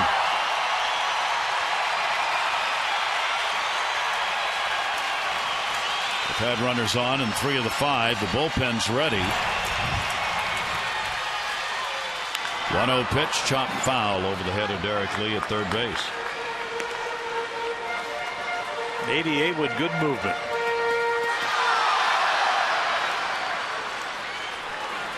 Reynolds has had 4 hits in his last 26 at-bats with the 0 for 1 tonight. Did draw the walk, however, and score a run. 6 walks for Mark now. And the 1-1 he tried to hold up and it hit the bat. Yeah, if you've been around the block as often as Carl Pavano, he knows, in spite of the struggles, he's 1 pitch away from maybe getting a double play ball, because he can be a ground ball pitcher. That's what he does. Obviously, he hadn't been getting enough grounders tonight, but that's his MO. Reynolds has been the best with runners in scoring position so far for the O's, and got him. So another strikeout, 2 in the inning and 4 in the game, and there are 2 down. Yeah, nice little split-fingered fastball. So let's take a look how he gets there.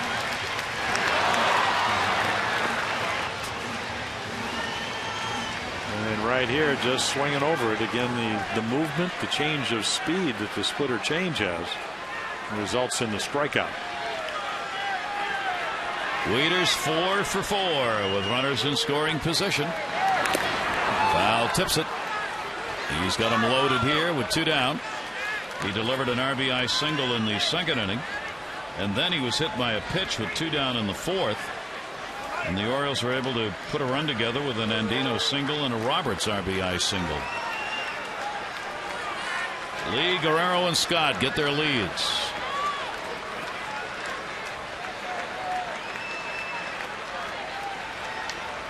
Here's the 0-1. Inside on him and a 2-strike count. The chance for Pavano to strike the side out, interspersed by 2 singles and a walk, or chance for Wieters to get yet another big 2-out hit in the ball game for the O's. It's just amazing in 1 inning he can make some bad pitches and then make an awfully lot of good ones. 0-2's down low. But again, I think Ron Gardenhire, he's seen him enough with parts of 2009 last year, on his way to 17 wins. He's going to trust him. Hope that he can get out of this jam.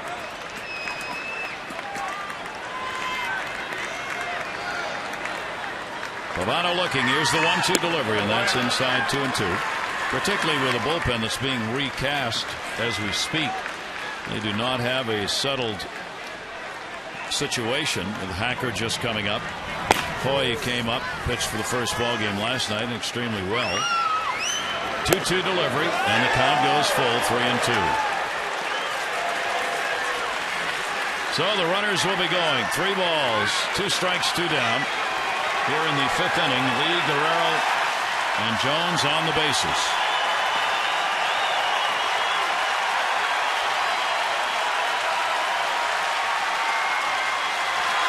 And we'll do it again.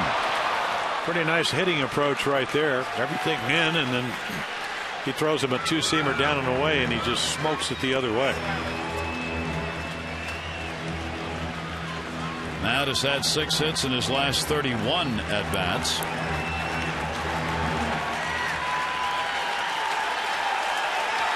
They play him straight up in the outfield. Oriole fans up. Wieters in the air to right field. He got a load of it. It's going to be off the wall. Pavia to play it. Lee scores. Guerrero scores. A double. Jones scores. He cleared him. And the Orioles have a 7-0 lead.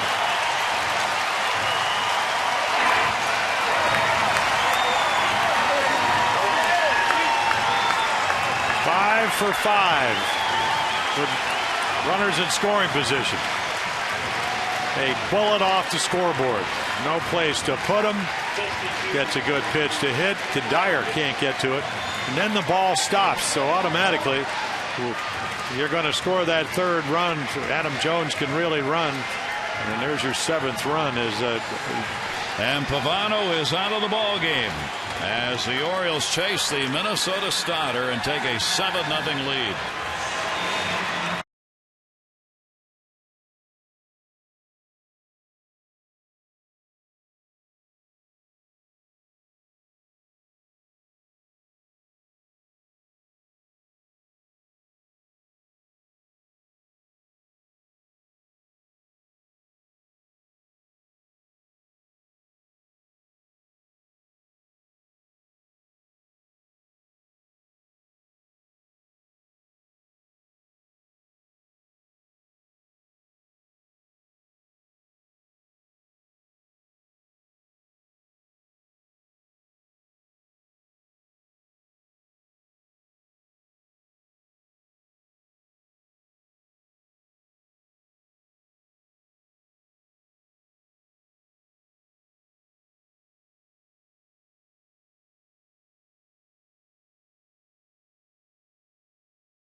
The veteran Carl Pavano, who is also responsible for Wieters, and now the Twins turn to the bullpen.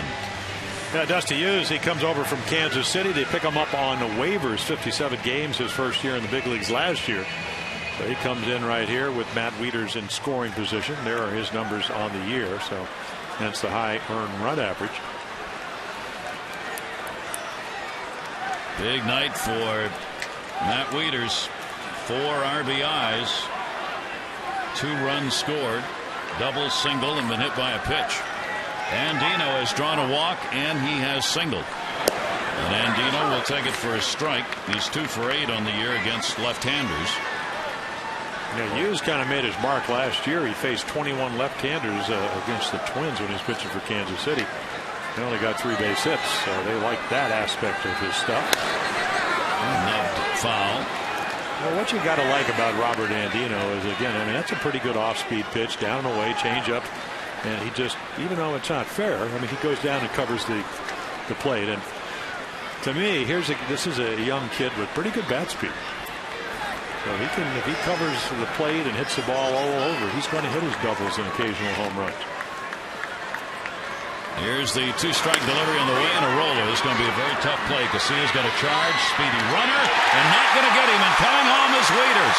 And no play at the plate as John Russell kept Wieters going, and he scores, and the Orioles extend it to 8-0. Yeah, a real heads up by both John Russell, the third base coach, but Matt Wieters going to come around the bag, and you run through the bag here. And right here, the speed of Andino forces him to come in a hurry. So right here, he doesn't even hesitate. He takes a look. You can see John Russell waving him in. So we've seen on a couple of occasions Matt Wieters, who's not the speediest guy, really makes some great base running decisions this year.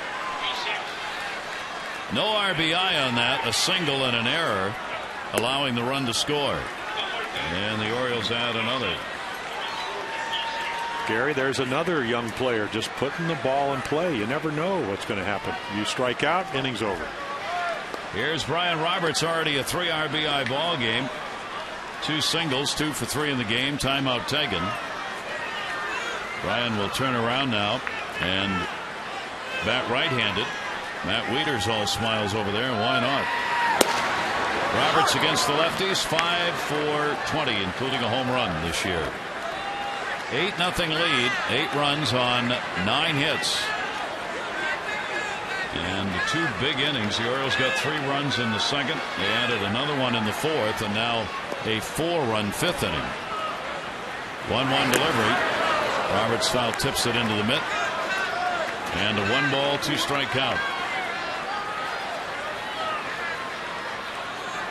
So the Orioles have chased the Minnesota starter and gotten into the bullpen midway through the ball game. And that's not easy to do. Pavano's been, again, it's only 3 starts. Really pitched well these last 2. Roberts will take the left-hander's delivery inside from Hughes.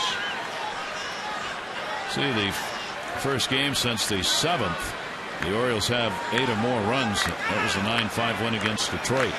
Second 8+ run game of the year. 2-2 rip foul, got out in front of it. Dusty Hughes, first major league season last year, 57 games. Second most games pitched in for a rookie last year, behind Feliz of Texas. Yeah, they have 3 lefties in their bullpen. We saw Majerus. I haven't seen Glenn Perkins, former starter, that's now in the bullpen for him. So again, fastball, 88. Good changeup down and away, slider to go with it. But if you're left-handed, a couple of criteria. Are you breathing? And can you get lefties out? I'm still breathing. Okay. Can you get a left-hander? No. Submarine. I'd like to see you go. I bet you would. Here's the 2-2 delivery on the way, and that's outside for a ball. And the count goes to 3-2. So 3-2 down, and Dino will be running. Orioles continue to pile up these 2-out RBIs. 3-ball, 2-strike count. And Dino will not be held. Hughes going behind him in the bag at first.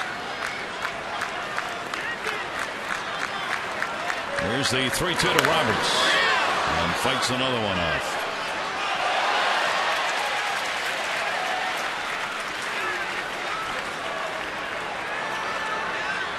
An efficient night at the plate for the Orioles, and effective with the 8 runs on 9 hits and only 4 left on base.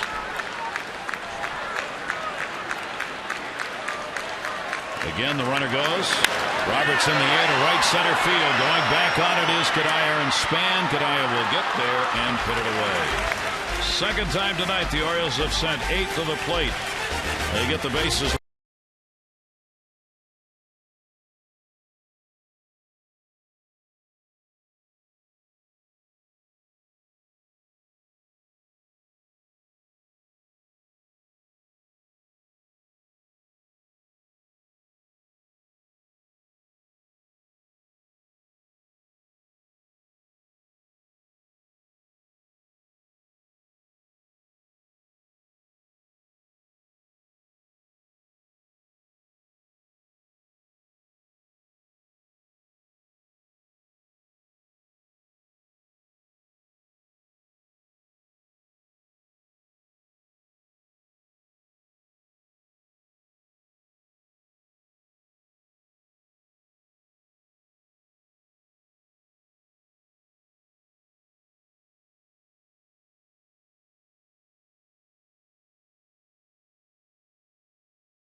Coors Light Freeze Can. Came in the third inning. One away. Denard span up. And Dino at short. A great play. Our Coors Light Freeze Can brought to you by Frost Brewed Coors Light. And Dino heading back out to short. For Pavano, 4 2/3 innings, 8 runs, 7 of them earned. He gave up 8 hits, walked 3, and struck out 4. Hit a batter. And now Arrieta has got 3 walks, 3 strikeouts, hasn't got anything up on 3 hits. Has got something to work with an 8-0 lead. Jason Kubel has flied out 3 times, ending the last inning. Tomey here will take the pitch. He drew a walk and grounded out. Hey, I'm checking it out. He's just zoomed up on 8,000 career ABs. And he's walked about 1,675 times. And he struck out a few more. But you know, it's funny. He hits home runs, 590 of them. Walks a lot. Great on base percentage. Chasing Sammy Sosa for 7th on the all-time list. He is 8th all-time in home runs. And Tony could not hold up on that. And he is gone. For Buck Showalter, the believing that these players with their track records would show up as they have tonight. It's a very competitive place, and people are very quick to want to step on your neck. And we want to do our share of that, too. I was very impressed in the 3rd game in Tampa when we'd won 2 out of 3 and defending American League East champion, that we did do that. You know, and you got somebody down a little bit, you better keep pounding. So I know how quickly things can change, and positively and negatively. So the Orioles want to keep it going here tonight. A 1-ball, 1 strikeout on Kadire. Kadire's popped out and singled. 6 have been left on by the Twins, who've had some chances in the ball game, but Arrieta's been able to find the big outs as they have left 4 in scoring position. Jason Burkett in the pen for the O's. Yeah, the pitch count's going to get Jake. It's at 100. That's done more damage than the Twins hitters to this point. 1-2 delivery and reached for, and Kadire will foul that one back. It'll take the count to a ball and 2 strikes. Probably not the best conditions with the wet ground, but the one condition you like is that run support. And it came pretty early, and with the 3 in the 2nd. Hit hard into left field for a base hit. Well, that's your information pitch in case when you go to Minnesota. Because that's a slider, and it's not a great slider. It ends up in the middle of the plate, and Kadire all over it. And doesn't miss this pitch. And you see him reach. But again, you know, it's not a horrible pitch. But he stays right through it. So the 4th hit of the ball game comes in the 6th inning with 1 away, putting Kadire on, and here's Valencia, who has grounded out and flied out. 3rd in American League Rookie of the Year voting last season for the 26-year-old. And Valencia batting .228 as he stands in. 1 home run. Arrieta trying to get through the 6th inning, and that will undoubtedly be it for him if he can get there. And a strike taken. Jake trying to go 2-1, get his first win against the Twins in his young career. He has allowed the leadoff man on tonight only once, and that has helped the cause. 0-2 pitch, slider away, 1-2. Yeah, Valencia 19th round, so we saw a couple of guys in Cleveland. That means you're up there about 581st player chosen. Yet over in the last 4 games we've seen 3 players that are playing in the big leagues, and this is one of them right here. Wieters wants to go out. I almost wondered if he was a draft and follow guy, you know, out of the University of Miami. Birkin is ready if needed. Well, coming out of Wisconsin, this is balmy for him. He's ready if needed. And he will be if many more pitches are thrown here by Arrieta. up to 105. Breaking ball, that'll be stopped by Wieters. Arrieta's been able to get only one double play turned while he's been on the mound this season. 11 in his career in the starts he's had. He'd love to get one right here. Well, he's got the two-seam fastball to do that. That'll induce a lot of ground balls, and then he's got the good sharp slider when he throws it properly. 2-2 delivery, runner off first base. I mean, that hack right there is going to result in nothing but a grounder. Straight down, the ball just diving. Little foul ball. Kadire wasn't sure. Started for second base. He thought that might have gotten away, but it did not. It was tipped. 2 balls and 2 strikes. Arrieta looked to first, gets the ground ball to short, and Dino to Roberts to lead. And he finds a way to get through the 6th.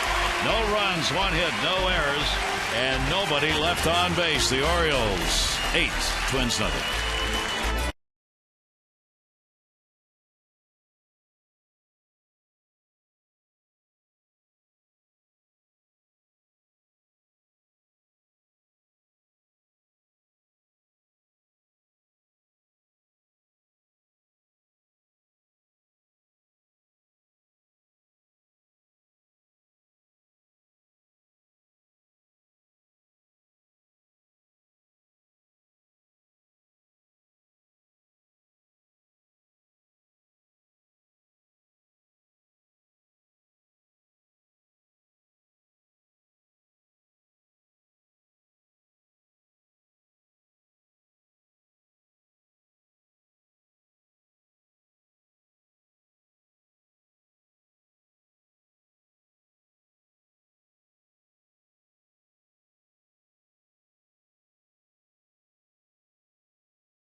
Congratulations to Ed Nash III from Hillsborough. You've just won $1,000 from the Maryland Lottery Double Play Contest. Congratulations, Ed. And most appropriate time, allowing Arrieta to get through the inning. And we will get a new pitcher for the Twins. Here is Eric Hacker, just joining the club today. Yep, claimed, well, he actually signed as a free agent, and then last year pitched with Fresno. Won 16 games, and we'll get a chance to see what his stuff is. Comes in, obviously, to keep it where it is when you're trailing by 8. Hacker led the Pacific Coast League last season. He had a 16-win year, and pretty good numbers for him. He hasn't done much at the major league level. Only 3 innings pitched in 3 relief appearances in his career at the major leagues. He is a starter, as we said. 16-8 at Fresno, 129 strikeouts and 29 starts. Hacker out of Dallas, Texas, will be facing Nick Markakis. Nick has gone 0 for 3 in this one. 3 fly ball outs, 0 for 6 in the 2-game set. And Markakis will take that for a strike. Yeah, you kind of look at his numbers and you figure, well, 181 innings and 165 2/3, probably a sinker baller, and that's what he threw on the first pitch. Doesn't walk a whole lot of guys. And gets the ground ball foul. He worked a couple of games as a starter in Rochester this year, AAA ball. 4 hits, no runs, 11 innings, had 10 strikeouts and no walks. And Rick Anderson getting a look at him here, knowing him, of course, from spring training. Markakis with a 2-strike count. Bottom half of the 6th inning. The Orioles the 8-0 lead. Looking to break the 8-game losing streak. And the fastball will be taken up high. Orioles powered tonight by a 3 RBI ball game for Roberts. A 4 RBI game for Matt Wieters. Orioles bottom 4 have been heavily involved in this game. Jones, Reynolds, Wieters, and Andino either get him on or bring him home. Souvenir line into the seats.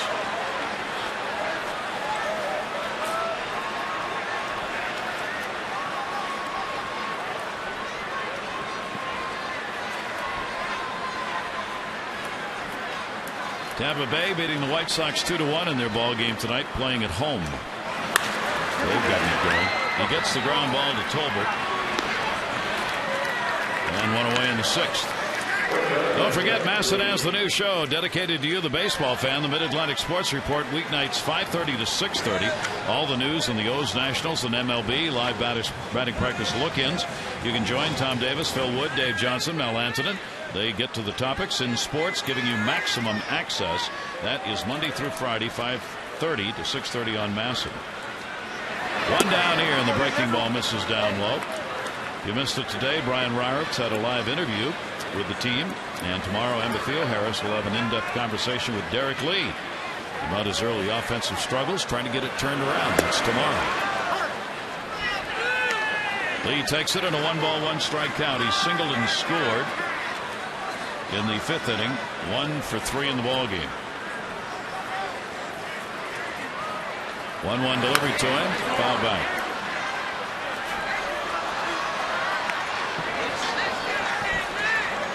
Bird, bird, bird. Bird is a word. It is tonight.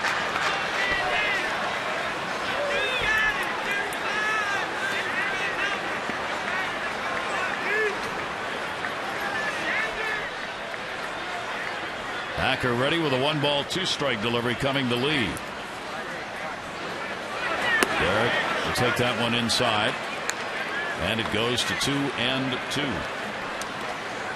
Tampa Bay's win tonight. They are now 8-9, closing in on a 500 mark. Lee rockets that one for a base hit in front of Kubel. So a 2-for-4 ball game for Derek Lee.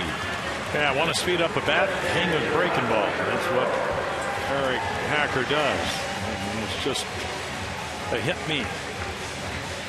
Inside middle. That bat head quickly to the ball for a nice line drive base hit. The 4th 2-hit ball game Lee has had this season. Maybe he'll throw another one. We can see how far Vlad can hit one.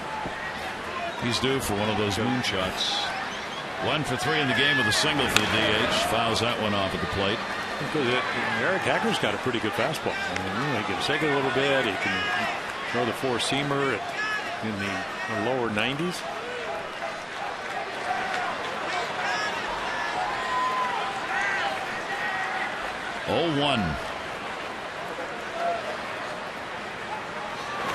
And Guerrero stays off a pitch. They want to check it first. No. Mike Everett.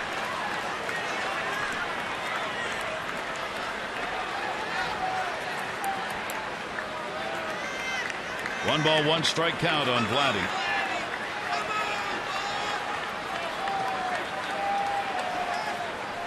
Hacker out of the bullpen. Gets it in, and Vladimir Guerrero has it, caught by Span. And heading back is Lee, and he'll get there in time. And Span chases it down. It wasn't going to go out, but it was going off the wall. Well, there was a breaking ball, and I think he got it just on the end of the bat, and then Denard Span does the rest of the job right there at the Scott pad. Sounds like an ad for Scott abrasive stuff. That's the one that Luke Scott repaired early on. I mean, isn't it the same pad? Maybe one over. Looked like the same one. Yeah. That's the door, isn't it? Right. Yep. Right there. Right here. Yeah. Well, Span can thank Luke Scott, who did the repair work earlier, so that he didn't have to go through it. One center fielder to another. Good play by Span. That leaves Lee at first base now with 2 down. Here is Luke Scott. 0 for 3 in the ball game with a strikeout, a ground ball out, and a fly ball out. During that 12-game hit streak, which he still has, there are the numbers against the Twins. He had that solo home run last night to keep it alive. Here's the 0-1 delivery by Hacker, and that's down low.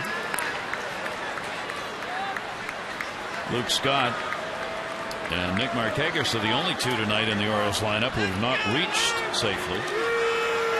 So everybody in one way or another has been involved in the offense. 1-1 pitch that bounces away. Lee will stay as Laterra knocked it down.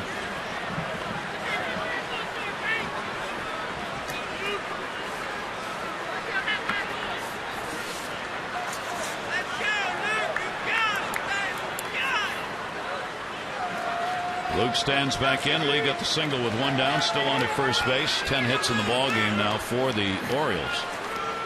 And the 2-1. To second base, Tolbert will get him. No runs on 1 hit, no errors, and 1 left on base. We've completed 6 here at Camden Yards. And Birkin will be coming on the pitch.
You can see a shutout through 6 innings.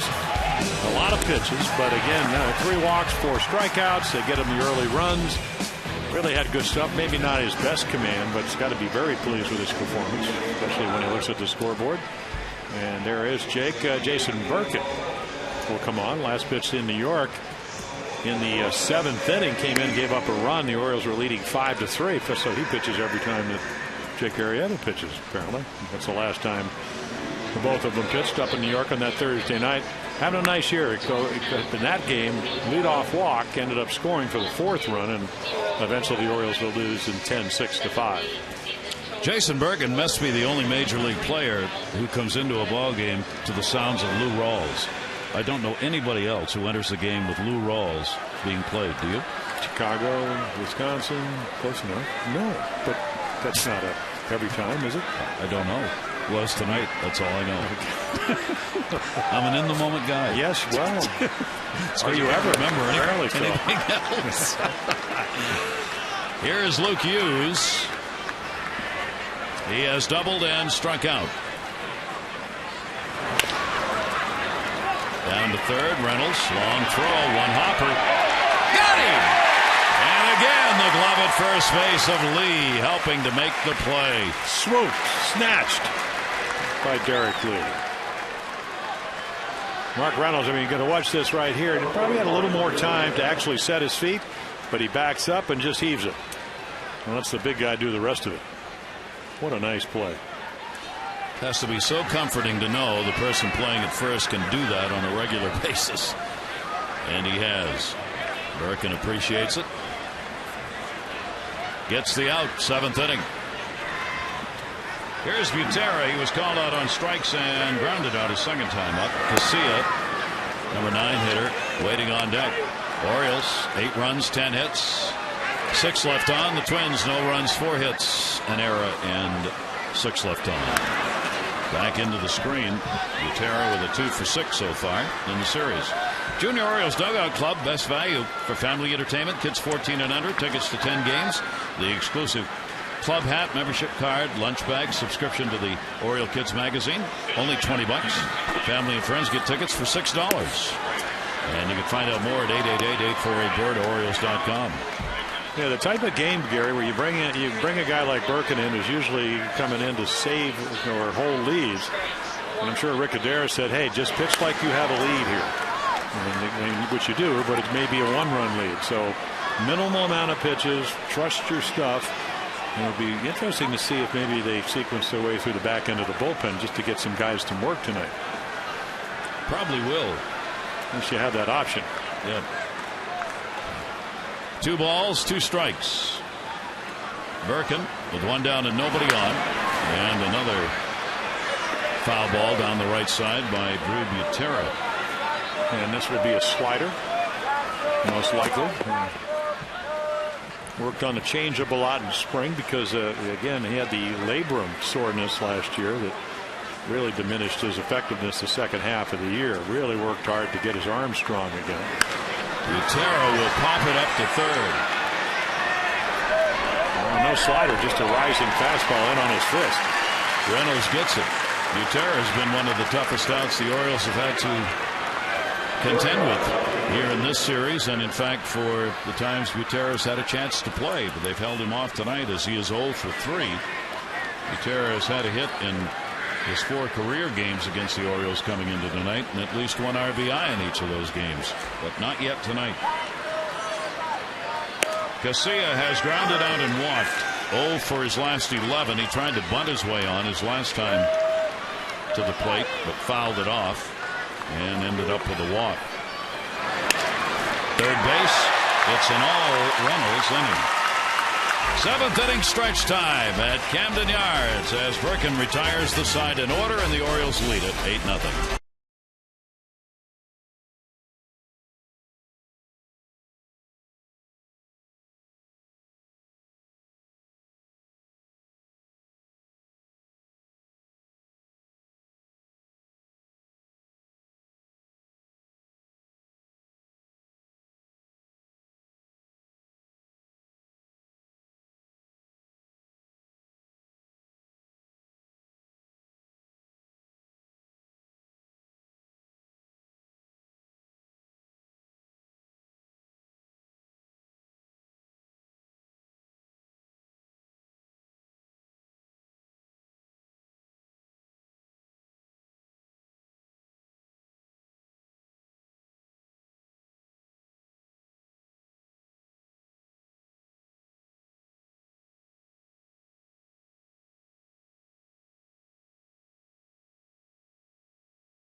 Trying to get out of the 8-game losing streak, and tonight's the night we learn Jim Palmer's favorite ice cream flavor is chocolate chip. Chocolate chip. Long time. Is that from your days as a youngster?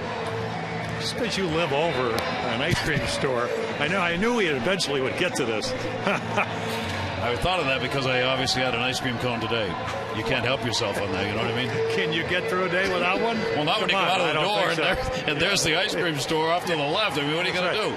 So you'll be sleeping there tonight. Yes, there's a real good chance of that. I tell you what, the whole theme tonight was have ice cream and have a good time and score more runs than the opposition. And so far through 7, they've been able to do that. Well, and Jim, this is the kind of breakthrough. I mean, we said the other night, sometimes you get a big night where everything works. Some nights it's just bloops and blasts. But tonight, pretty much all for the Orioles. Well, yeah, you look at the scoreboard. If they were 8 runs, well, it just was really like that. But they got a lot of 2-out hits. It all started with an infield hit. Pavano probably threw about 25 pitches that missed like this. The Orioles actually had a great night as far as being selective, getting the key hits. And then again, you get Jake Arrieta throwing that good fastball and the good stuff. He got a little bit out of whack in the 5th, came back, got some key outs. And it looks like they may win for the first time, even though the game is not obviously over. All right. So Arrieta stays out to watch to see if he can get his second win of the year. And it'll be Adam Jones leading it off as we go to the bottom half of the 7th inning.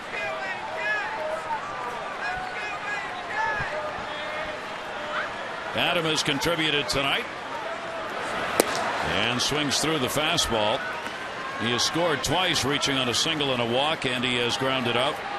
5-game hit streak, couple of hits in 6 at-bats so far against the Twins. And Jones will take that slider down and away. 12,045 the announced attendance tonight. 12,045. Little light rain midway through the ball game for about a half an inning, but otherwise a very pleasant night, even a little cool here at the yard. And that's going to end up in the seats and no play for Hughes, the first baseman.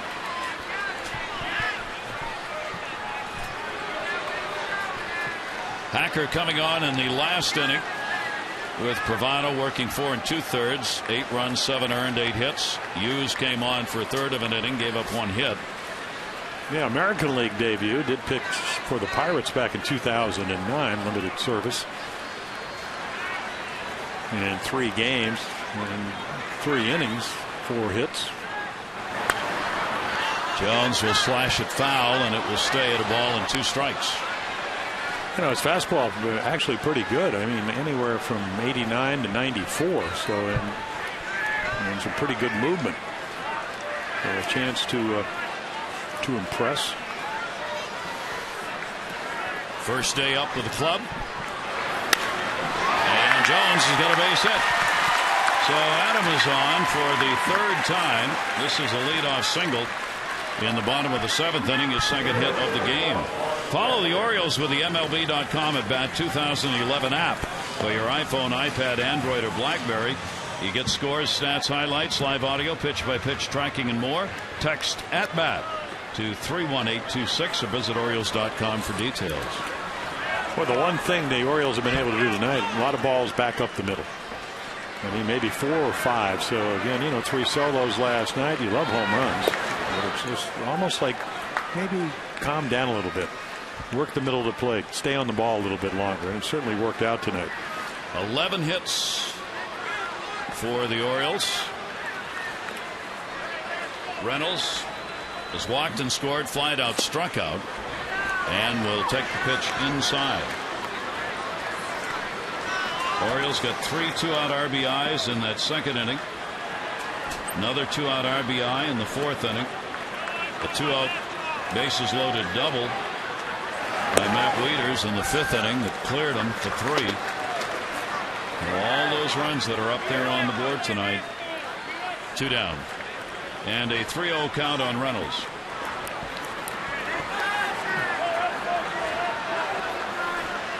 Not holding on Jones at first base, and it is in there for a strike. He was taking all the way, 3-1.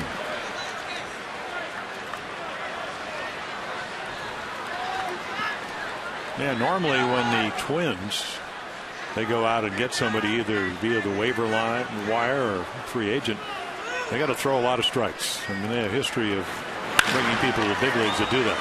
Casilla will get that one to Tolbert, and a good relay over to Hughes at first base. And they get the double play. Here comes Matt Wieters that he has had tonight. Here's our Coors Light Cold Hard Blast. Really turned the game around. 3-2, 4-0 at the time. It would make it 7-0. Carl Romano tried to hit the corner, and again, so there we go. 11 hits ties the season night. Matt Wieters working on a perfect year. Runners in scoring position now, 5 for 5. Tonight's Cold Hard Blast brought to you by Frost Brewed Coors Light. 2 down, nobody on, and Wieters will take the pitch away. What's your favorite flavor, by the way? Does it matter? No. Is it ice cream? Yes, that's my favorite flavor. Here's the 1-0 delivery to him. You ever had grape nut ice cream? What? Grape nut ice cream. Like, I love grape nuts. Yeah, same. It is. It's made with grape nuts. It's only I've only seen it in New England. Grape nut ice cream. I mean, like chewy. I mean, it's got the little. It's got the little crunchy. Yeah, the crunchies in it. You know, very chewy. I had some this morning for breakfast, actually. Grape nuts. Yeah, very good. What'd you eat? Ice cream. Little milkshake. Breakfast or something? No, I had the little cinnamon crisp this morning, actually, with the strawberries. The 2-1 delivery to Wieters. Pretty soon we're going to be on the Food Channel, you and I. And that will retire the side, and thank the Almighty for that. We've completed 7. The Orioles are on top by a score of 8-0.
Highlights. Matt Wieters starts it off in the 2nd inning as the Orioles will come back and score 3. Brian Roberts with a couple of RBIs. So a big hitting night, 4-run inning later on as the Orioles will take a commanding lead. Everybody running and hitting. Again, 20 runs in the last 77 innings. That changed tonight. And Wieters again, all kinds of RBIs. Brian Roberts, another hot night. The runners in scoring position number that's been struggling. Not the case tonight. Jake Arrieta pitches very well through 6 innings. Felix P.A. will come into the ball game for Luke Scott and play in left field as we go to the 8th inning. Jason Birkin remains on.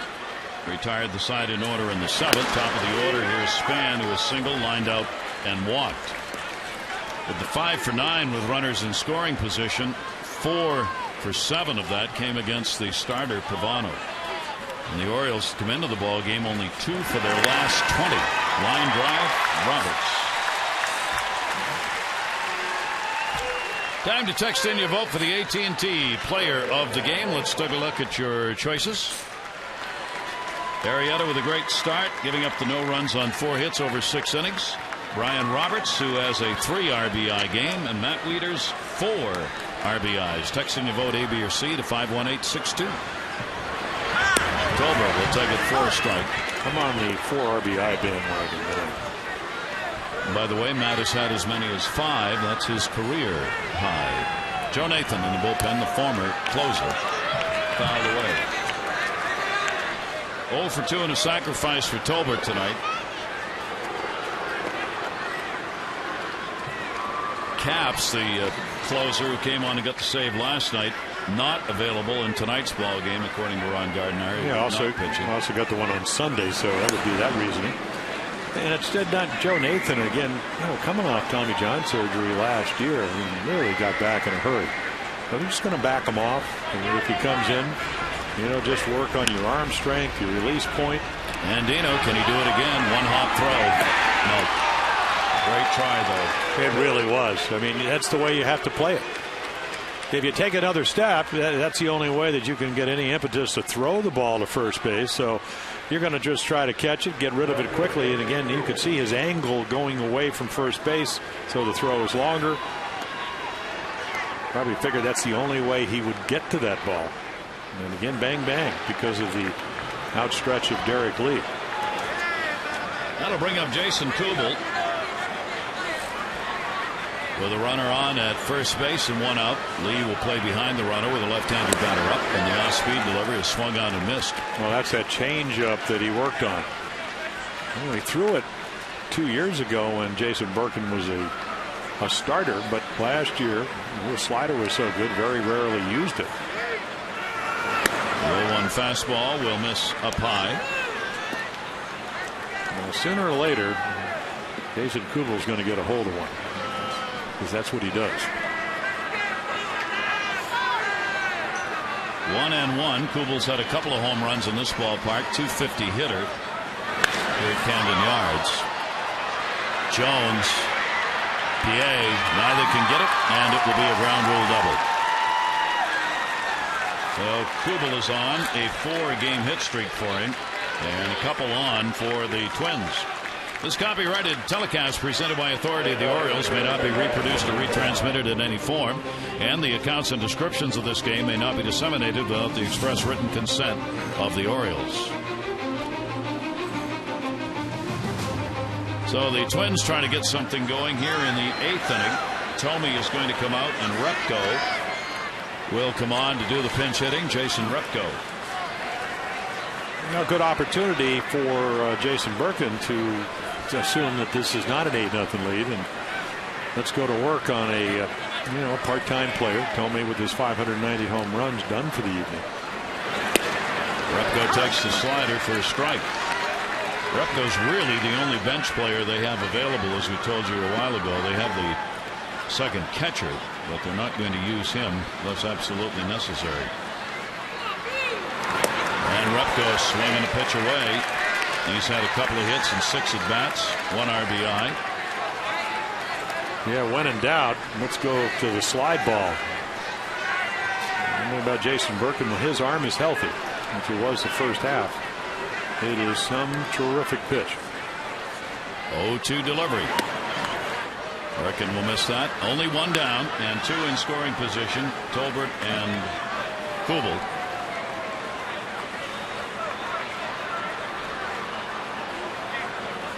No runs on the board yet for the Twins. Birkin with the 1-2 delivery. And just missed. Yeah, it's not normally a strike, but it's been a strike a lot tonight. It's just a hanging breaking ball, but it looks like it may just catch that inside corner. And you can see Matt Wieters trying to drag it down into the zone. Right-handers had not had a hit off Birkin coming into the game. They were 0 for 11. 2-2 delivery, and he gets a pop-up. Back to the screen, Wieters, and nope, hit the screen. Yep. Nice call by Mike Winters, because he got back there and he has to get there quick enough as the home plate umpire to be able to see around Matt Wieters. So he's trying to get back. He knows he's right there off the glove and then face plant into the screen, which gives. And then holds it up. 2-ball, 2-strike count, so Repko keeps his at-bat alive. Runners off second and third. And the slider again. Tomey gone. Repko in. I don't want to give up any runs. There's that slider. Perfectly thrown outside corner. So now 2 down, and Birkin will face Kadire. There's Jim Tomey out of the ball game. He had started as the DH. Kadire's had 2 singles, and he has popped out. That's 4 hits, 7 at-bats in these 2 games. It's been a great ballpark for him. .330 hitter lifetime with 3 home runs here at Camden Yards. He's faced Birkin only a couple of times, 0 for 2. We're in the 8th inning. The Orioles have the 8-0 lead. The 8-game losing streak may end right here tonight. Birkin just missed. Tolbert's at third base, a single. Kubel's down at second with a double.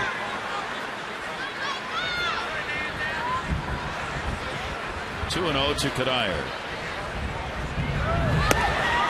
Inside, and a 3-0 count with Valencia waiting on deck.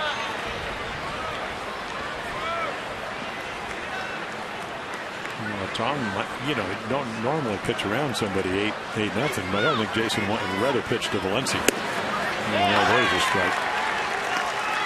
Let's see if he wants to go after him as Valencia waiting on deck. Well, Guerrero's already had a base hit on his slider. It was a pretty good one. He just went out and got it, and strong enough to hit it into the outfield. 3-1 delivery to him, and he walked him. So that will load the bases up here in the 8th inning. And Valencia, 0 for 3, will face Birkin. Tolbert at third, a single. Kubel at second with a double, and the walk to Guerrero at first.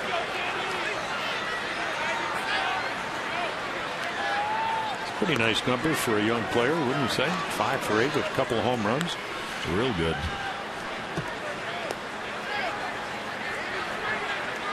For the Twins, trying not to get shut out and putting a little late momentum into their game for tomorrow.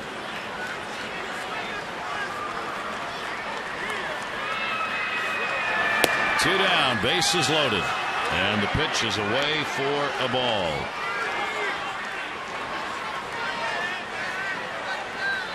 Jim Johnson will get up to throw in the bullpen. 1-0 delivery, and that's a strike on the outside corner. 1-1. Valencia hitting at .224 on the year. Played in 85 games last year, hit .311, and just an outstanding first season at the major leagues. 1-1, swung over it, 1-2. Well, that's his bread and butter pitch. Not that he doesn't have a good fastball, but again, when he gets in trouble, not only can he throw it, he can command it most of the time. And again, if you had a choice, how do I want to get Danny Valencia out? It's going to probably be with a quality breaking ball. Bases loaded, 2 down. And the 1-2 delivery. Valencia goes down swinging. And Birkin with 2 Ks works out of the inning. No runs, 2 hits, no errors. 3 are left on. Orioles 8, Twins nothing.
Action as game 3 of this 4-game set will have Zach Britton taking the mound against Nick Blackburn. Our coverage on MASN HD begins at 6:30 with those extra presented by Verizon 4G LTE, followed by game coverage at 7. All the access you need right here on MASN.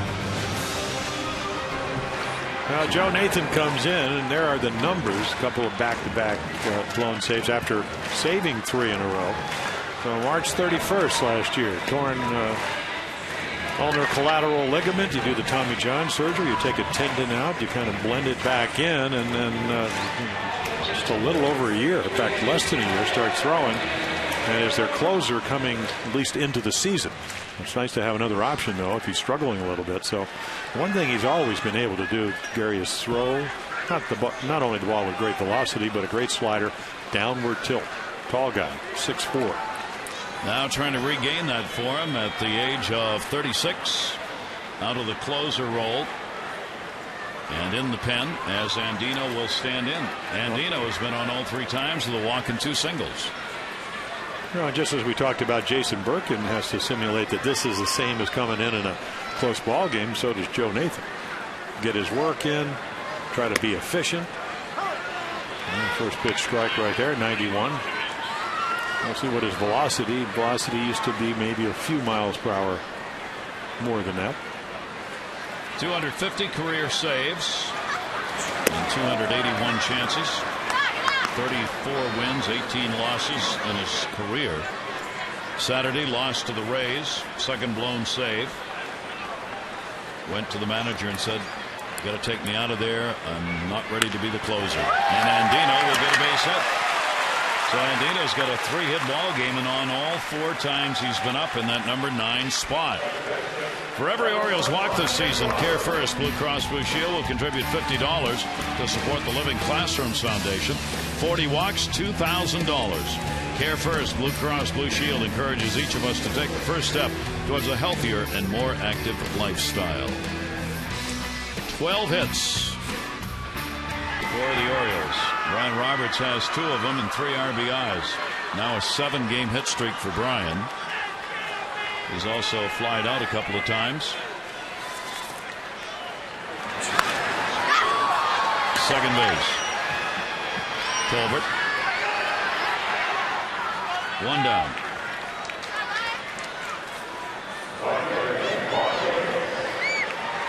Nick Markakis would like to leave the ballpark with a hit. He's gone 0 for 4 in this game and 0 for 3 last night. 3 fly ball outs and a ground ball out. Average dropping down to 197. Yeah, in the 4th inning, he was like a smidgen away from driving one. He hit a pretty good swing, but just got under it a little bit. So instead of a double or a home run, when you put a home run swing on, it's just a long fly ball. Orioles with a new season high in hits with 12. And Markakis will take that away. 8 hits off Pavano, 1 off Hughes, and 2 off Hacker.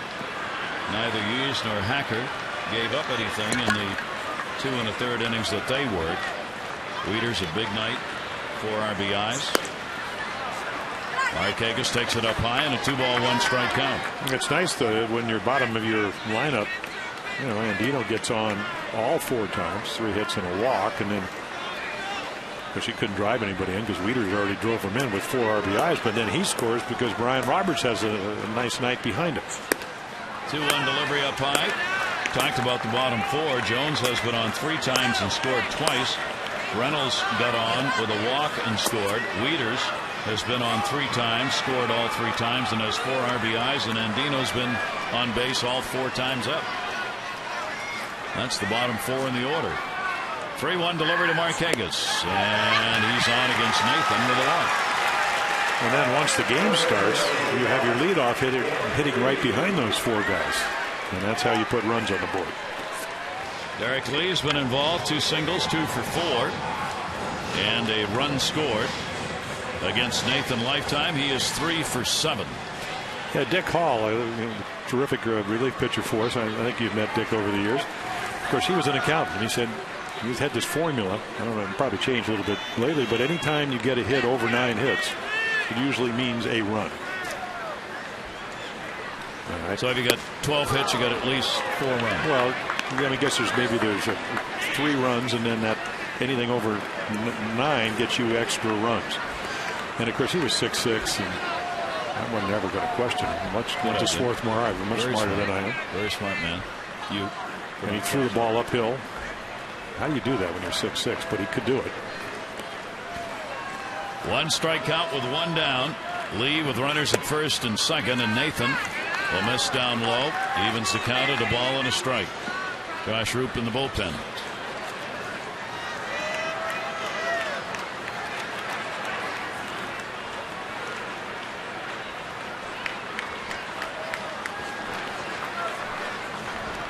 Here's the 1-1 delivery. Lee fights that the other way.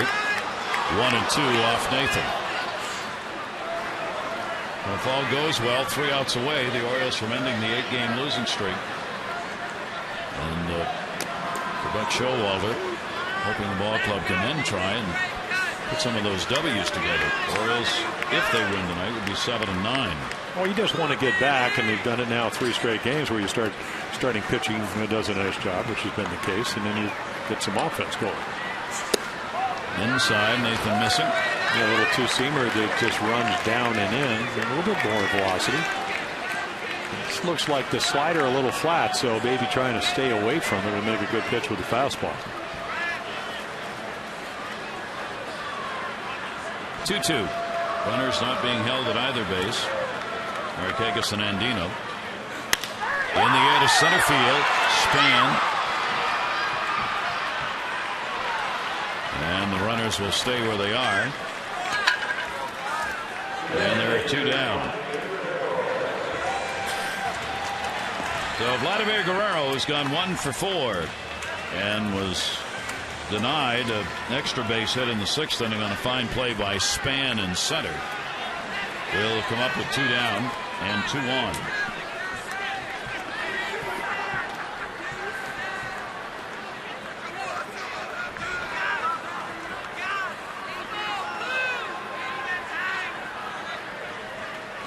Nathan giving up a single and a walk and trying to strand the runners.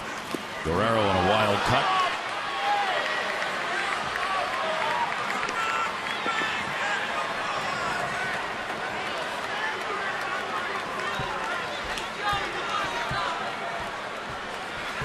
Guerrero has faced Nathan more than any other Orioles. 6 for 18 against Joe Nathan. Andino off second. Markakis off first. 1 strike delivery. Same place, no swing, and a 1-ball, 1-strike count.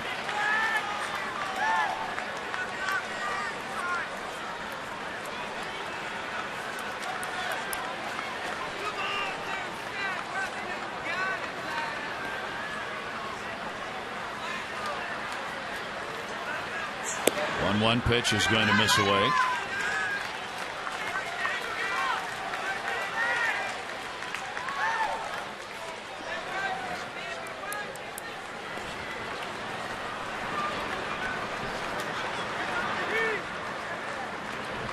Nathan with a 2-1. And Guerrero takes it, and it must have been a little high. A 3-ball, 1-strike count. But he thought about swinging it. 20 usually would go after. He would have had to hit that on his tiptoes, which he can do. Well, Nathan with 2 down. Dangerous pitch here. 3-1 to Guerrero. And he hits it in the air to right field, sending Kadire back. And goodbye! Home run! Guerrero, the 3 RBI homer.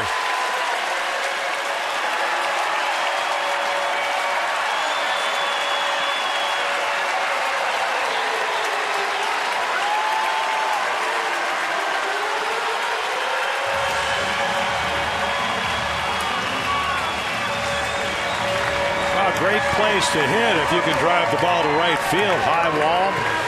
You don't always get it over it, but this one doesn't have any doubt. Kadire just takes a look and it soars out of here. 438th lifetime home run out on the flag court. Raining runs tonight. The Orioles have an 11-0 lead, and Nathan struggling here in the 8th. A single, a walk, and the homer. Guerrero now with 2 home runs and 7 RBIs. The Orioles have 11 runs on 13 hits.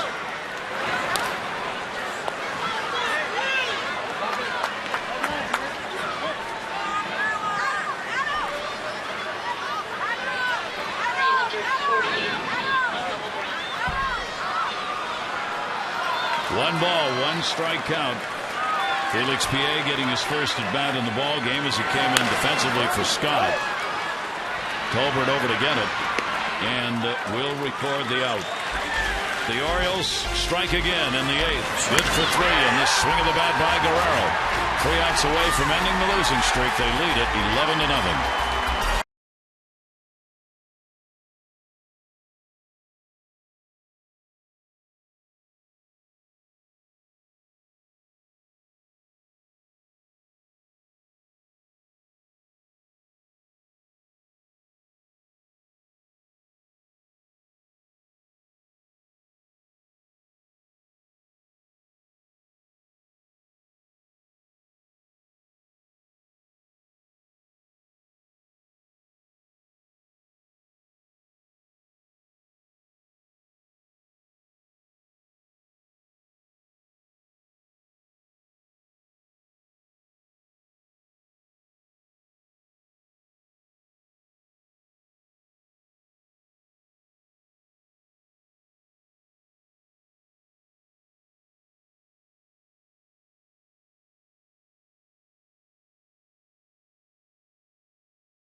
Is brought to you by Southwest Airlines.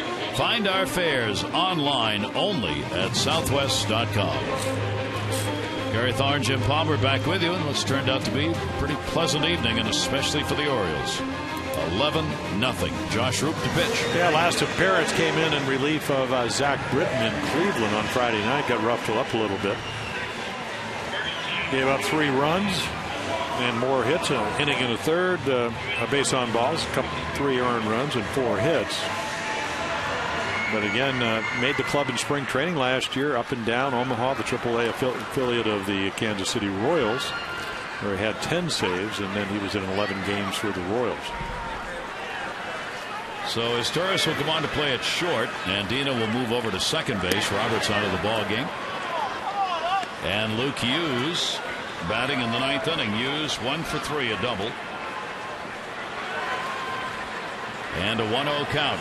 Arrieta looking to go 2-1. Kyle Pavano would be the loser, 1-2. Minnesota's been shut out once on the season. The Orioles have 1 shutout to their credit as a team. 1 ball, 1 strike count. The Orioles have scored all 11 runs in this ball game with 2 outs. It is not a record for the Orioles. The Orioles record is 14 runs scored with 2 down. But 11 is an enormous number of runs to give 2 away in 1 game. 1-2 delivery will be hacked foul.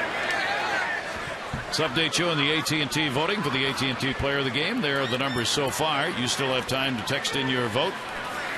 A, B, or C to 51862. Results coming up in the O's Extra post-game show.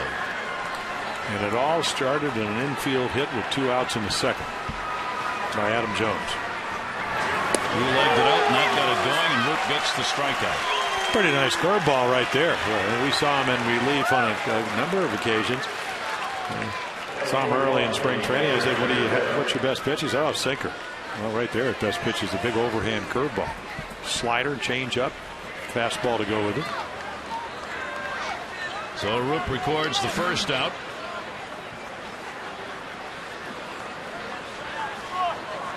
Butera, an 0 for 3 in this game. Right back with you tomorrow night. Zach Britton, Nick Blackburn. 6:30 O's Extra. 7 o'clock for the ball game. There is Zach. He has pitched extremely well for the Orioles. Well, you really like the attitude. You know, he had a tough 3rd inning up in Cleveland, and then came back to pitch pretty well. Chris Tillman, even though he lost last night. And he said, I can't wait to get back out there. That's what you want to do when you're a young pitcher. If you're healthy, it's the only way you learn. Get your innings. Get those valuable experiences on the mound. And you pay attention on the bench. You'll learn a lot there, too. 2 ball, 1 strikeout on Drew Butera. In the air to center. Jones back.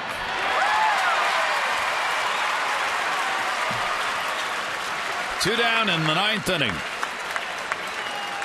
Well, the Orioles looking to end the 8-game losing streak with a shutout of the Twins. 11 runs on 13 hits. And the fans on their feet looking for the final out. Jake Arrieta, no runs, 4 hits over 6. Burke in 2 innings, 2 hits. And now Roop trying to finish it off for a combined shutout. And it is in there for a strike. Casilla 0 for 2 and a walk.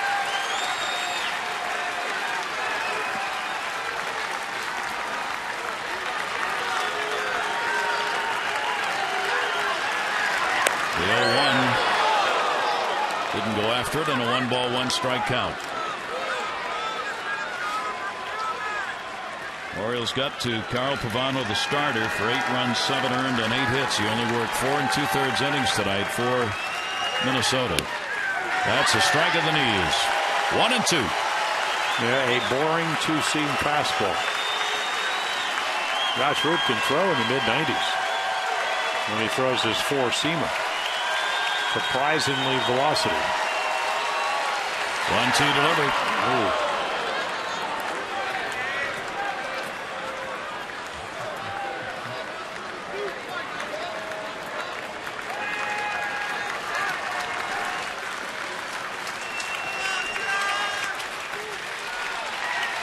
Guerrero with a big 3 RBI homer in the 8th.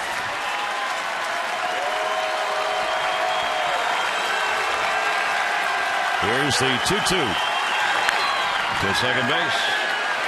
Andino. And that's the ball game, and that's the end of the 8-game losing streak. The Orioles beat them, shutting out the Twins 11-0 and out hitting them 13-6. Come together time in the outfield. That's the final line on it, and a smiling Matt Wieters who had a big 4 RBI game.